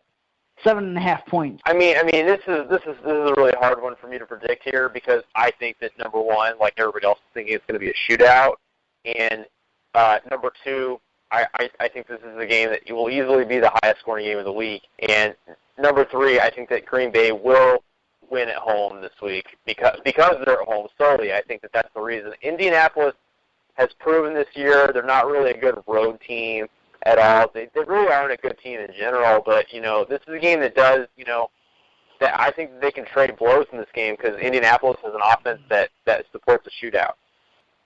Well, for the most part, you pretty much hit it on the head. I do think that Green Bay is going to cover the spread at home because, you said that Indianapolis isn't really good on the road. They really aren't. They're really not good on the road at all. Mm-hmm. And Indianapolis has given up 31 sacks so far this year. And Green Bay is actually like number 11. I think it's number 11 or number 12 in forced sacks. I think they got 19 sacks in the season. So I think Green Bay's defense is really going to get after Andrew Luck, and it's going to cause them some issues. I think that's going to be the big factor in this game because, pretty much whoever gets like 2 or 3 stops in this game is probably going to win, and I think that's going to be Green Bay. Yeah, well, both of these defenses, at least their secondaries, I will say, are gaping holes. Green Bay, Sam Shields, obviously out with concussion again. This is a team that's easily exploitable by Andrew Luck. I like Dante Moncrief to get a touchdown in this game. But same can be said for Indianapolis. They have one of the league's worst defenses. I would say they probably have the second worst defense in the entire league. Yeah, well, with that being said, yeah, they do have a pretty bad secondary, but the one good player they do have on their secondary is Verlon Davis. Vontae Davis. I'm sorry, yeah. Vontae Davis. My bad. Yeah, they got Vontae Davis. I think he's going to probably shadow Jordy Nelson, which is going to leave a guy like Devontae Adams open all game long. And guess what Devontae Adams has going for him? He has 30 targets over the past 2 games, and he's caught 25 of them. So he's actually learned how to catch the ball, for instance. Look, last year he looked like he couldn't catch shit. But this year he's been holding on to the ball, and I think he's going to be the X factor in this game. I think he's going to really play a big part in this role, especially if a guy like Randall Cobb is not going to be able to play. I think that Devontae Adams is going to play a big role. Yeah, no, I definitely agree with you. I think that's why I asked you that question earlier was, is Devontae Adams going to really be a factor in this game? I think the answer is absolutely. That's why I told you to wait on that one because I didn't want to spoil it for people because I think he's going to have a great game. Yeah, because I've been asked that question, should I start Devontae Adams over, guys that are typically lineup mainstays? But yeah, absolutely. I love how Devontae Adams has been utilized in this offense. Lately, he's been one of Aaron Rodgers' favorite targets, and that's got to bode well for anybody. Jordy Nelson, he's kind of got that depleted speed this year. He's still obviously always a red zone threat, but a guy like Devontae Adams is a little bit faster, and he's run cleaner routes this year, and surprisingly, he can catch now. Surprisingly, so I think you got to fire this guy up. Can I be real with you real fast? Let's do it. Jordy Nelson, I honestly feel like he's almost done. I don't know if you noticed this, but he looks so slow this year. He just does not look like he can get down the field at all. Have you noticed that? Yeah. I definitely agree with you. The only reason I would say that I do like him is because of that touchdown upside. But yeah, he's been bad. You think about it this year. Actually, I'll tell you. No. Here, I got some fire stats for you right now. All right. Go ahead. So, in the league, out of all receivers ranked as far as yards go, He is 41st in the league. He only has 415 yards from 31 catches. But the thing that does boost him, he's got 6 touchdowns. So that's the real reason that he's getting a boost right there is just because of those touchdowns. He's nearly a touchdown-dependent wide receiver at this point. He's one of the lowest in the league as far as like yards per catch. I mean, you're absolutely right with your assessment. He looks slow as shit. I mean, you pretty much hit it right on the head. Like, he's touchdown dependent. Like, he's on pace for less than 1,000 yards, but he's on pace for 12 touchdowns. That, to me, that screams touchdown dependent. Like, I feel like he's at the end of his ropes right now. I honestly feel like he doesn't really have much left in him, you know? Yeah, that's it. Yeah, he's, actually, to put this in perspective, Jordan Reed right now has 42 catches for exactly the same amount of yards, 415 yards, as Jordy Nelson does. So what you're saying is Jordy Nelson's not even on pace for 900 yards this year? No, he's not. He's at 415 right now on the year. Yeah, see, that's not Jordy Nelson-like to me. No, it's not. It's not even close. I mean, like I said, as far as yards right now in the league, he's ranked 41st in the league. He's tied at 41st with Jordan Reed. How do you feel about Ty Montgomery this week? Obviously, I mean, they cut Niles Davis, so they got Jackson as the main running back. Yeah, obviously, you got to think they're going to put Montgomery back there a lot. Yeah, how do you feel about him? That's the real question this week, and I think that he's going to be very heavily utilized this week. That's my opinion, at least. However, I was actually going to ask you this question now because I got a lot of questions about this one too. Who do you like better, Ty Montgomery or Dante Moncrief? Well, I like Moncrief more by a lot. Okay, that's because here's my reason. Here's my reason why is Ty Montgomery. He's got that sickle cell trait, which I never knew that was really a thing in the NFL until this year. That's really not been like an issue so far until this year. It seems like he's like the third or fourth guy that's gotten caught up with that, and it's causing leg pain. Who's to say that he doesn't play this game? He looks like he's in line to play this game, but who's to say that he doesn't get like a quarter and a half or halfway through the game and, oh no, my legs hurt and I can't play, so now I'm done. You know what I mean?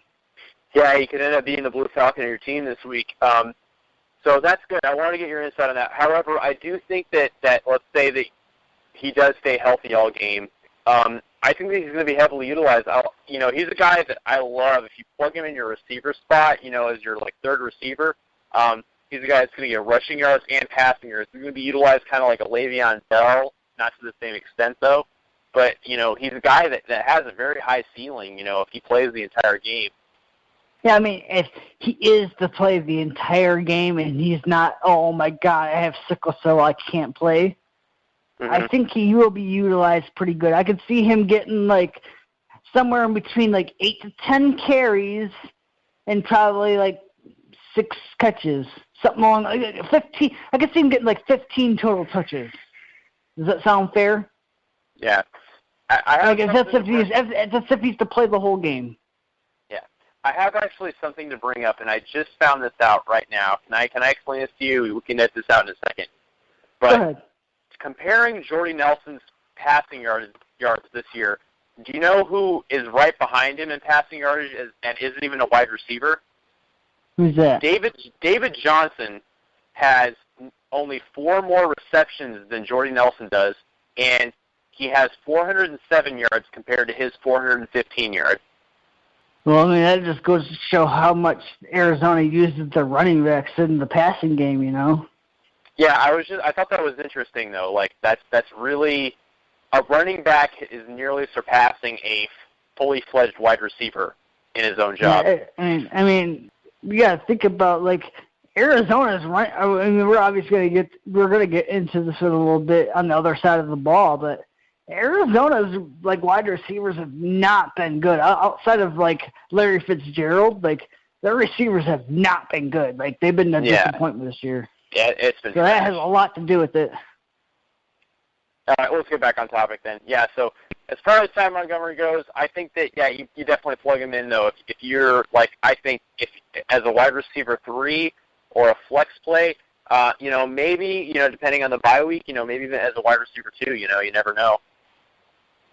Well, I mean, it really depends.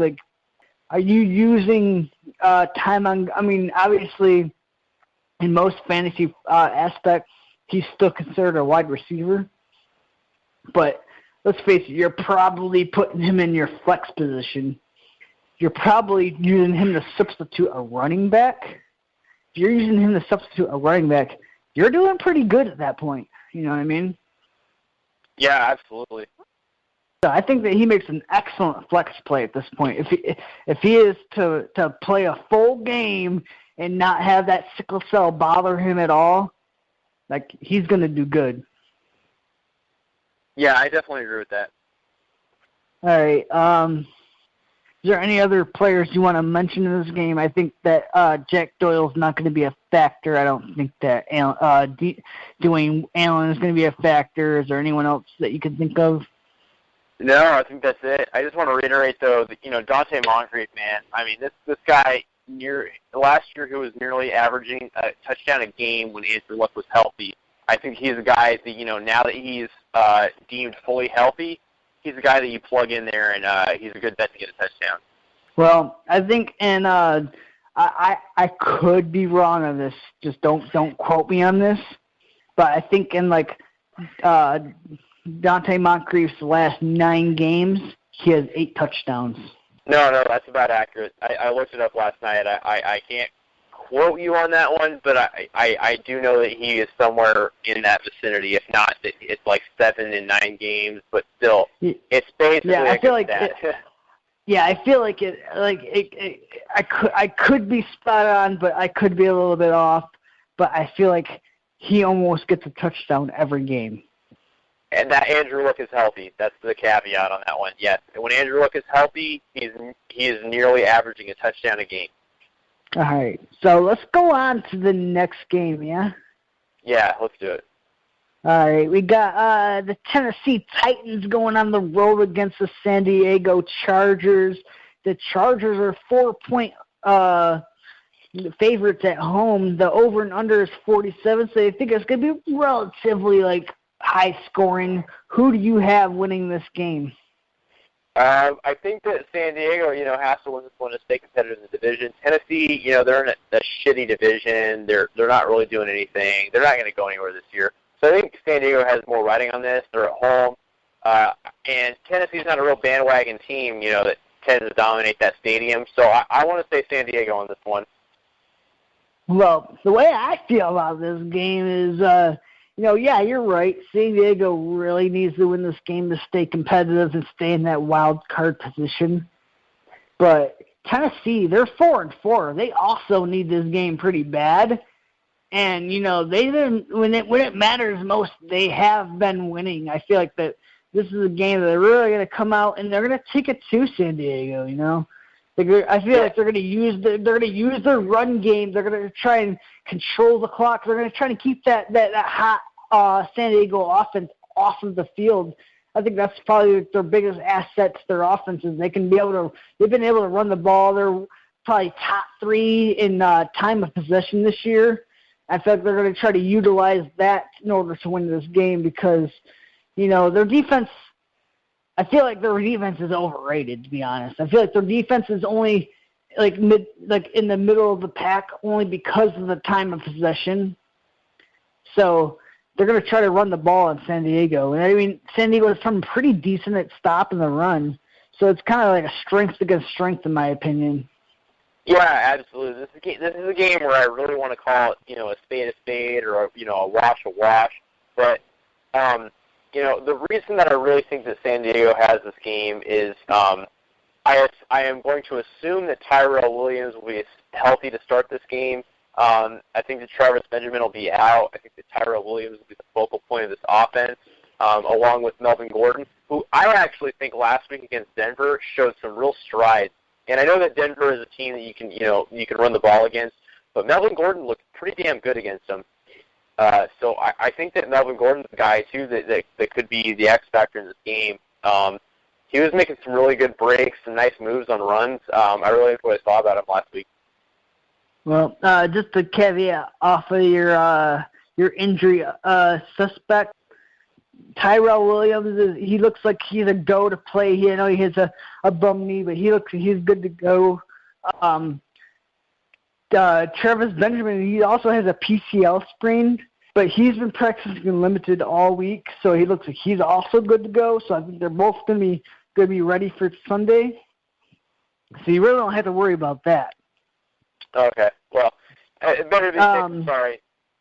As far as Josh Gordon goes, I'm sorry, not Josh Gordon, Melvin Gordon. As far as Melvin Gordon goes, yeah, I 100% agree with you. He looked excellent last week against Denver. Like, honestly, that probably looked like one of his best games of the year. Of his career. Yeah, maybe even I agree. Maybe even in his career, he looked really good.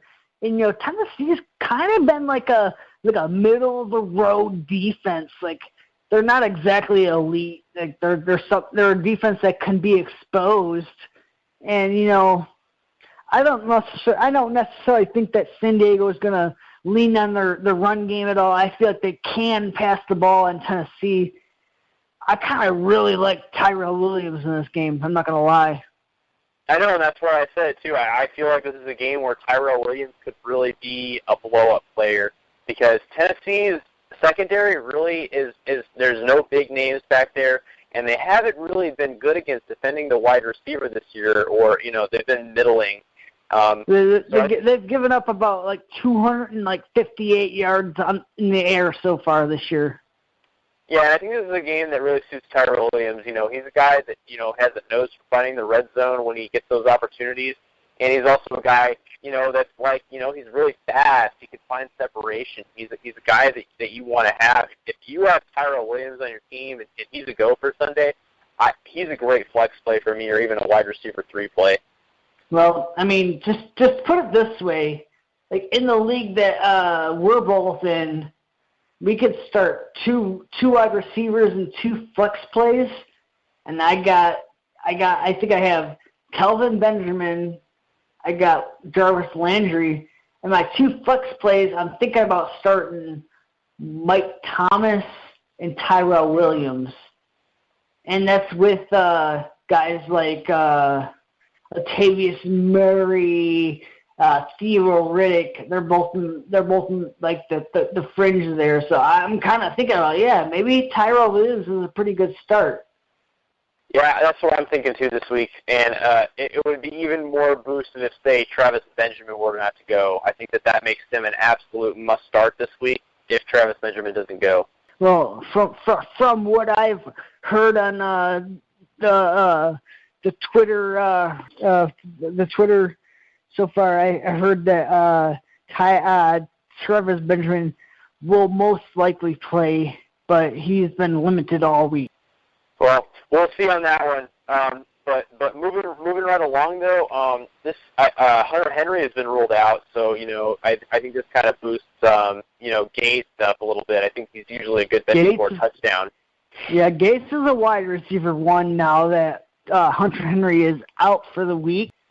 I mean, let's think about how it's been going lately for the past 2 or 3 weeks. Hunter Henry, he's been getting less healthy, and Antonio Gates has been getting more healthy. So I almost feel like Hunter Henry is almost droppable at this point. Yeah, and I did it too today. It's not shameful. If you have Hunter Henry, you should just drop him. I mean, he's not healthy right now. There's no reason to keep him. Throw him to the waiver wire.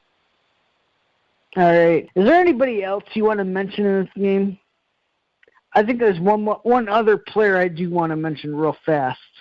Rashard Matthews? No, not Rashard Matthews. Oh. You know who has been the number 7 receiver over the past 3 weeks? Who's that? That is Kendall Wright. Kendall Wright, Wow. the past 3 weeks, he's gotten 9 targets for 8 catches, 133 yards and a touchdown, and 5 catches for 5 targets for 4 targets, 194 yards and a touchdown. But that's sandwiched in between 4 targets for 2 catches for 12 yards. But I think that, if he can get enough of the volume, he could be pretty good in that game. But I know the coaches come out and said that he's just a rotational player, but 2 out of 3 weeks he's had a pretty good game. Yeah, I would have to say so. But, other than that, there's really no other player that I want to mention in this game. No, yeah, I don't either. I'm good. Let's move on. All right, we got Denver on the road against Oakland. Oakland is actually a favorite at home by 1 single point, but I kind of feel like Denver is probably going to win this game. The over and under is 44 points. They're underdogs by 1. Do you tend to agree, or do you think that Oakland can win this game? I think this game is definitely up for grabs. This is a game that really scares me for Denver, being a Denver fan. Every time Oakland and Denver play, usually, it's always close, and it always comes down to the last seconds. And I think this is a game that could follow very suit to that. This is obviously a very tough Denver defense that Oakland's facing. But Derek Carr, man, he's made leaps and strides all year. He's looked like an absolutely fantastic quarterback. It makes me really jealous of what they have. And he's got guys like Amari Cooper and Michael Crabtree, 2 great options. Denver's deep in the secondary, but if there's anybody that could exploit it, I think Derek Carr is that guy. With the fact that Oakland is is at home, do you feel like this is a game where Oakland could probably win, but maybe Denver could make up for it when they rematch and they're at home? I think so, but this game is really going to define it. I think that if Denver pulls this out, I think Oakland's going to be looking for revenge, come time in Denver, because that usually happens. It's actually really weird how that happens. Usually, if Denver wins in Oakland, and they usually have lately, Oakland will come in and surprisingly beat Denver in Denver. So it's just kind of weird how that dynamic works, but I think that this is a game where... I really haven't noticed that, so that's kind of interesting to bring up. It usually happens like that. It's just really weird, and I've noticed that over the last 12 years. It always happens like that. But this is a game where I literally feel like it's a complete toss-up. Yeah, I haven't really followed that division that much, but it's kind of interesting that you brought that up because, Vegas has this game pretty close. They have Oakland favored by a little bit, but I think the one thing that could bring this game into Oakland's realm is, the running game. Denver has been kind of struggling against stopping the run, and Tavius Murray, he scored a touchdown in every single game that he has played in except for 2 games. And it was last week, I think, week 2 or 3. So he's pretty much scored a touchdown every single game he's played. Well, the other thing that makes me worry about that is, the fact that this is a committee from hell right now. You got a 3-way split. Obviously, Latavius Murray. I don't really think it's a committee from hell because 2 weeks ago, Latavius Murray got 20 touches. Last week, I know he only got like 12 or 13 touches, but he's gotten the majority of the touches the past 2 weeks since he's returned. Yeah, but from what I've heard, it's turning in the wrong direction for him. And, if I'm a Latavius Murray owner, I'm going to be very hesitant to start him this week. I think that, if you can avoid starting him, I would. Chances are you probably can't. But, but you're right. If there's an area of this Denver defense that's exploitable, it's against the run. All right, let me ask you some questions. Okay. Latavius Murray, would you start him over Theo Riddick? No. Would you start Latavius Murray over Jonathan Stewart? No. Would you start Latavius Murray over Bilal Powell? Yes. Would you start Latavius Murray over someone like J.J.? No. Would you start Latavius Murray over someone like Jordan Howard? No, I would not. So do you feel like you have Latavius Murray as like a low-end flex play? Nearly, yes. Yeah, it's very close. If anything, I have him as maybe an RB3. I think I have Latavius Murray as a guy that can get like 15 touches total, maybe like 12 total rushes, maybe like 3 receptions. I could see him getting a touchdown because he's done that quite often this year. But I don't see him having a high yardage total at all. No, absolutely not. I would say that his value is nearly touchdown dependent. If I do say so. He is touchdown dependent. That most definitely. Okay. But I'm just saying he's scored a touchdown in almost every game. And only because of how good that offense has been, I feel like he could get a touchdown in that game. And I do agree with that. If they have a red zone opportunity, he's obviously going to get the first crack at it. So that's always, I almost feel like the stars have almost perfectly aligned with Latavius Murray to where, like, he has a chance to score a touchdown in almost every game because it seems like the Raiders get stopped inside the 5-yard line a lot. Yeah, that is true, too. I mean, you got to think about it. A lot of the games where he's done pretty good, he hasn't really had a really good yardage total. It's the fact that the Raiders get stopped inside the 5-yard line that he gets a chance to score a touchdown. Yeah, exactly. Yeah, he has a chance to rush it in. So he's a lot like Melvin Gordon at that standpoint, or, post-Denver game, Melvin Gordon, he just really touchdown dependent. Yeah, absolutely. How do you feel about Derek Carr? I mean, he's going up against the best secondary in the entire league. Right now, and I thought we would see some regression at this point. Derek Carr has proven, he's no challenge is too much for him. So I would even say going up against my favorite team, I think that he's a guy that, unless you have a better option that has a better matchup, which you probably do, or maybe don't. But if you have a better option, I would go with that. But I think he's a guy that you should feel comfortable starting week in, week out at this point. Well, I'm saying he's going up against Denver, and he's been doing pretty good this year. Do you think that he would do better than a guy even against the complete opposite, like a guy like Trevor Siemian? What about a guy like Sam Bradford? I mean, I think Trevor Siemian has a great matchup, and he's just been so hesitant. I don't know what we can expect out of Trevor Siemian this week. We'll have to see, because if this offense sputters again, this might make Kubiak want to go the opposite direction with quarterbacks, and maybe start Paxton Lynch. Who knows at this point, but if there's a week that Trevor Siemian can really cement himself, it's this week because he has a very good matchup. All right. With Kid Khalid being out, who do you think that benefits from the Raiders' wide receiver core? Well, I think that if you're a Denver corner, if you're like Chris Harris Jr., you're going to have to probably cover a guy like Amari Cooper. So I think that probably helps out Crabtree a little more. He's probably going to get shot up by Roby, but I still think that Michael Crabtree probably benefits from that.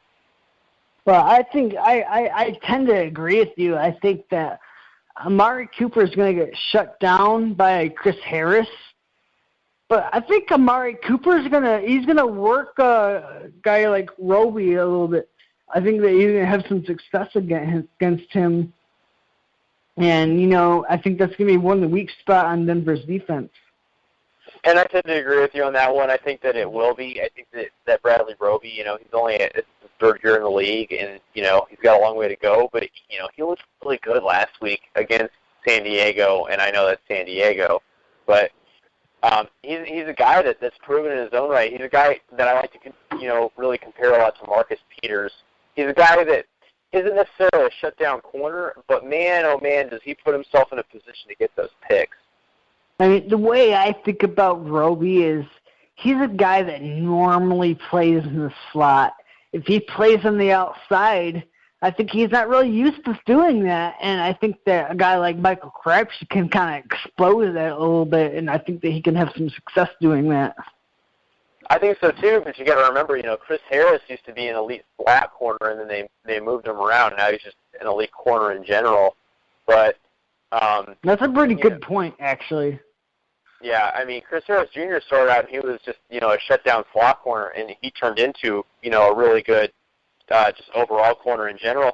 And I think that Bradley Roby, he was defending the outside last week, and he was picked. I think he picked off Phillip Rivers once last week, and he ran it back for a touchdown. So there's that. All right. Well, if we want to stick on the Denver side of the ball, how do you feel about Trevor Siemian going up against this really weak Oakland defense? I mean, I think that if he has a spot to shine at all this season, it's going to be this one right here. So he's got to prove himself in this one. I think he's going to have to lean, though, heavily on Devontae Booker, and from all reports I've heard, he is going to start. But Devontae Booker has to play better, though. He kind of struggled last week. He left a lot of points on the field. He could have easily had a 2-touchdown game last week, and he let it slip. He fumbled at the goal line. So he's really got to step it up this week. With this matchup, who do you think is going to win this game? Like, do you think that Denver's going to easily be able to take this? No, I definitely don't. This is a game that really, I don't know who's going to win this game. It's a complete toss-up to me. It could go either way. I think that in order for Denver to win this game, like on the road, they're going to have to rely on the run game a little bit. I mean, you think about last week, Devontae Booker, he really didn't stick out a whole lot. Like, he had a very average game. He just happened to punch the ball in one time. So I think that's really kind of what boosted his value up a little bit. But he could probably have some success against the Oakland defense because they haven't really been good at stopping the run. Well, and you know what? Devontae Booker left so many points in the field last game. Like I said, he could have easily had a 3-touchdown performance if he wouldn't have made so many mistakes. And I get it, it's nerves, whatever, but he's got to be much better this game for sure. And this is a defense that's exploitable. He can do it against this defense. Yeah, I totally agree with that. Oakland, they haven't been good at stopping the run or the pass. So this is a game where Denver could probably try to rely on the run game a little bit to carry them out for a victory. But the whole thing is Booker, he has to be efficient. He can't play like he did last week. No, absolutely not. I totally agree. All right. What receiver do you like more against? What receiver do you like more for Denver? Do you like DT or you like Sanders? I would say Sanders lately because, Simeon isn't hesitant to pepper him with targets, but I don't know. I like DT in this matchup because, Oakland really doesn't have a good plethora of corners, and I think if you're going to go to a guy, you're going to go to a guy with size, and that's DT in this game. See, I almost feel like DT, his value was more reliant on like a guy like Peyton Manning because he doesn't really have a very good route tree at all. You know what I mean? Like he has the bubble screen, he has a slant, maybe he has like a post route, but other than that, like he doesn't really run a whole lot of routes very well. So I feel like he is more of a guy that he's probably better at this point in a standard league, and a guy like Emmanuel Sanders is probably better in like a PPR format because he has a better route tree than a guy like Demaryius Thomas. Yeah, well, a guy like Emmanuel Sanders can definitely stretch the field at any given time. He's got that speed. Demaryius Thomas has him on size. But if you look at it, though, you know, and I do get what you're saying with the PPR formats and everything like that, but Demaryius Thomas is a guy that, you know, he can have a big play at any time in the game, and this year he's left me a little disappointed. He's lost a lot of points in the field, but he's also been dealing with a hip injury like most of the year. I know he's like quote unquote fully healthy right now, but you got to look at that as you know, he is a little slowed down by that, and I think that if he can get it together, he can really put in a good game this game, especially against the exploitable Oakland secondary. Yeah, that's a pretty good point to bring up. All right, you want to move on to the final matchup? Let's do it. All right, so we got the Buffalo Bills on the road against Seattle Seahawks. The Seahawks are 7-point favorites on the road. Do you think that Buffalo stands any chance against the Seahawks? Hard to say. I mean, the Seahawks haven't looked really good. They aren't very good at moving the ball. You know, they just I don't know. This offense is sputtering a lot lately, and Buffalo has, you know, a pretty good run defense. So, well, you know, according to Vegas, the Seahawks, they're a 7-point favorite, but the over and under is only 43.5. So they feel like Seattle could probably handle this game pretty good. But I don't know about this one. I feel like the Buffalo will probably be able to keep this game pretty close because I don't know if you noticed this, but Buffalo actually is tied with Denver for the league in sacks against. They have 26 sacks in the year. And, you know, obviously, you know, Seattle's defense has been really bad. Or, I'm sorry, Seattle's offensive line has been really bad. I'm pretty sure they picked up a guy off of, like, the streets that played college basketball, and they said, you know what, we're going to make you an offensive lineman. And, you know, their offensive line has been really bad. So I feel like Buffalo will be able to get after Seattle's offensive line pretty good, and it's going to wreak some havoc for Russell Wilson. Yeah, I agree with you. I mean, the thing is, the sole deal with this offense is that the offensive line doesn't allow time for plays to develop. Russell Wilson, with his injuries early in the season, you know, has had a hard time letting plays develop by extending them with legs. And, you know, Christine Michael has been, you know, really average at best at running back. So you got to look at all those factors, and and it really does spell doom, you know. And everybody's forgetting, you know, Doug Baldwin is an average receiver at best. Same with Tyler Lockett, you know, he has that home run, you know, potential. But this Seattle offense, you know, there's a lot of pedestrian players that are thrust into big roles. Well, you want to know what Russell Wilson has in common with Tom Brady?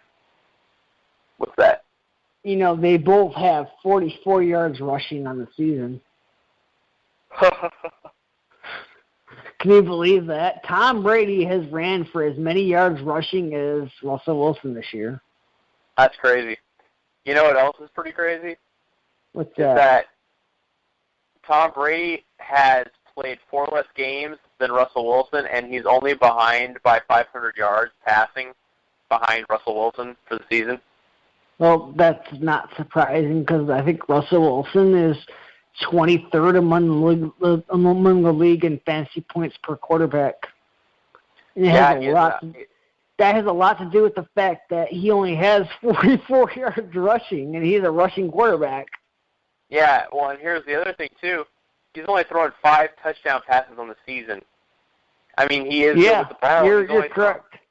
He's only thrown 2 picks, though. So he hasn't thrown a whole lot of picks, but at the same time, he hasn't thrown for many touchdowns either. You know, thinking back on last year, Russell Wilson was a quarterback, I think it was quarterback 24 or 25 last year. And for the rest of the year, he finished out as quarterback 2. But I'm not so sure that happens this year. I'm not either. I'm really not sold on this team. They don't really have an identity with Marshawn Lynch not in the fold anymore. And Russell Wilson, he can't extend plays like he used to be able to. And I know that he's a little banged up. I get it, but the identity of his team was Russell Wilson could keep these plays alive by his feet. It didn't really depend on that offensive line. And you got to let those plays develop, but his receivers can't get enough separation if there's not enough time for him to throw the ball. Well, I mean, if you think about last year, Russell Wilson, he really excelled when he was throwing the ball to Baldwin, but Baldwin hasn't really been doing shit this year, and I don't think Baldwin really improves at all this year because Jimmy Graham, he's back in the lineup, so I think that really had a lot to do with last year. So I don't really think that really helps like a guy like Baldwin at all. Like I think that Seattle, their offense really isn't that good. Their offensive line sucks. They can't run the ball. They can't run the ball, so they can't throw the ball. Like their whole offense kind of sucks, and that kind of hurts their defense a little bit, don't you think? Yeah, no, it does because it keeps the defense on the field longer for more plays. They get tired out. They start letting big plays happen. I know that Seattle's playing at home this week, and that's always they have a very great home field advantage. But this is a game that I could definitely see Buffalo maybe pulling out. I think this game will be close. I'm so glad you brought that up because Seattle they're 7-point favorites at home on a Monday night, and the over/under is 43.5. But I'm picking Buffalo to cover this spread. I think that if you pick Buffalo in this game on a Monday night, and you say, what I like to do what I like to do is when I'm betting on a parlay on a week, I stay away from the Sunday night game. I stay away from the Monday night game because if I don't win my parlay on that Sunday, I like to at least leave that Sunday night game and that Monday night game available. So I can bet on that on a parlay, and I can still win my money back. And I feel like if you bet on Buffalo for this Monday night game, I feel like they might be able to come through. I don't necessarily think that Buffalo is going to win this game, but I feel like they'll be able to cover the spread because they're 7-point underdogs. I feel like they'll be able to cover that spread. Yeah, I absolutely agree that they could do that potentially. I think that this is a game, especially if LaShawn McCoy suits up, I think this is a game that Buffalo could easily pull out. I won't say easily, but I think that this is a game that they could, win in a kind of a defensive slugfest. Have you heard anything about LaShawn McCoy? From the last, what I have heard is that most likely he is going to suit up, but he's going to be under 100%. I've heard that as well. I've heard that we're looking at a guy that's going to be under 100%, but he will suit up. I've heard that, and I hate that they're doing this, but Rex Ryan has his ways.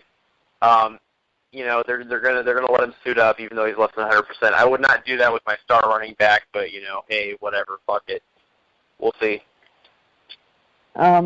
There's one other guy that I do want to bring up in this game. And other than that, we're pretty much done. But how do you feel about Procise? I think that he's going to be good for only one thing, and that's going to be pissing off Christine Michael owners because he's going to get some of that third down work, and he's going to cut into his work as in, like he had a big game last week, and I think that he's just going to kind of just cut into Christine Michael's workload. I think that Pete Carroll is going to employ him on certain plays and this and that, and I think that he's not going to be good enough to start in a fantasy league, but he's going to be just getting just enough work to cut into Christine Michael's workload and maybe bolster a touchdown or two. Well, I think that people that are desperate enough this week, because there's 6 teams that are going to buy. I think there's enough people that are desperate enough that they might actually start Procise. But I mean, wow. I really don't think it's going to help you out a whole lot. I mean, granted, he had 100 total yards last week, but he's not going to repeat that. He's really not. No. I do think that he's going to get an increased role in that offense. Like even Pete Carroll said, he wants to increase Procyse's role, but you got to think he's not going to get more than like 5 or 6 carries and like 5 or 6 catches. You know what I mean? Yeah, exactly. He won't get the volume to support starting him unless you're in a desperation flex play. But, I think that it will piss off people in the fact that, if you've got Christine Michael on your team, you should probably get whatever you can for him at this point because it's trending in the wrong direction with Thomas Rawls coming back and, Procyse, getting some passing down work and, his emergence. I think that it's just all spelling doom for Christine Michael. I mean, that was a question I was going to ask you, and you pretty much answered it. Like, if you're a Christine Michael owner, are you kind of worried about, like, Thomas Rawls coming back? Because, I mean, I know I've kind of noticed that you in a couple of leagues have been trying to trade Christine Michael away. Is it because you're kind of worried about Thomas Rawls coming back a little bit? I wouldn't say that, but I would say that Seattle, if you actually look at it, has a really tough run schedule coming up. So I think that's probably the biggest thing. Who do they play? I don't know off the top of my head right now. I'd have to look at it, but I did look at it, and it didn't look pretty. But I will say this, though. Christine Michael lately has been a touchdown-dependent RB1, and I get it. He's the focal point of that offense, as far as running backs go. But he literally, if you look at his stat lines, it's like 55 yards, touchdown. So to keep his fantasy nut, he's got to score a touchdown week in and week out. I don't really like to depend on that, especially when Rawls is back. It's looking like there might be a committee going on. Yeah, I mean, you know what I noticed about Christine Michael over these past 3 weeks? His workload it's been going down. It went from 18 carries to 16 carries to 10 carries. And you know who's been benefiting off that is a guy like Procyse. He's been getting more work over this past 3 weeks. Are you at least a little bit concerned about that? Oh yeah, I absolutely am. It honestly is just shaping up to be a fucking committee from hell. Like there, if all 3 of them start getting work, it's just going to be bad. And to reiterate what I was saying earlier about the bad schedule, they got Buffalo this week. They have New England next week. They have Philadelphia the week after that. Then they have Tampa Bay, who also has a better than average run defense. Then they have Carolina, and then Green Carolina's Bay. Not that bad at stopping the run, but they also got like Green Bay after that. Yeah, Green Bay, and they have LA, and they have Arizona, and then they have San Francisco. So yeah, they really don't have a great remaining schedule left. If I have like 2 good like matchups left this year. And that's my point too. Is that if you want to ride with a Seattle running back, I think you're kind of rolling the dice on that one. Another matchup that we already kind of covered was a matchup like Aaron Rodgers. I feel like after this week, if you have Aaron Rodgers, you should probably try to trade Aaron Rodgers because the rest of his schedule is not good. Yeah, I would agree. And at this point, he hasn't been that great either. Well, I mean, the last 2 or 3 weeks he's been pretty decent, but I'm saying after this week for the rest of the year, his schedule's really not good. You should probably try to trade Aaron Rodgers because especially if he has a good game this week, I would look to try to move him a little bit. You know what I mean? Yeah, absolutely. I guess the kind of things that you got to think about if you're trying to win a championship. You want to have good matchups going into the playoffs. And Aaron Rodgers, I think he plays some. I know at least he plays Minnesota. I think week 14. That's right in the dead smack in the middle of your playoffs. You don't want that kind of matchup in your playoffs. Yeah, you definitely don't. Let's see, what's the next matchup for us here? I think that's it. Yeah, that was the Monday night, wasn't it? Yeah. All right. Is there anything else you want to bring up before we end this show? Let's end it. All right. That'll pretty much do it for today's show. I'd like to thank you, Fit Downers, for showing up for this show and listening to everything we have to say. I really appreciate the recent reviews you've given us on iTunes. And I'd just like to let you know that today's show is actually brought to you on Blog Talk Radio. We finally joined Blog Talk Radio. We're trying to make a little bit of cash off of all the hard work that we put into the show. If you're tuning into our show, please rate and review us because that will really help us. We're trying to be an independent show. We're not trying to charge the viewers at all. We're trying to do this on our own. The more that you support us, the more we'll be able to support you and give you that extra down advantage that you need to win all of your leagues because let's face it, we're not trying to get fourth or third place. We're trying to win championships here. That's what we're all about. I feel like we've been fairly accurate this year so far. So if you like what we've been sending out to you, please rate and review us on iTunes. We're on Sprinker. We're on Blog Talk Radio. Please leave us a comment or review on that as well. We greatly appreciate that. We're trying to grow as a brand. So far in the past, since March, we've gotten over 1,200 followers on Facebook. So I think it's pretty good. So let's try to continue that trend. Is there anything else you want to bring up, Kamo? No, thank you guys. We really appreciate the love. It's good to be back. So thanks, guys. We'll see you later. Yeah, we love the fuck out of you. Not in a gay way, but we love the fuck out of you. And please let us grow. We're trying to grow. Let us try to help us grow with you guys. But we're all going to try to win a championship together. We love you. Peace out, Fifth Downers.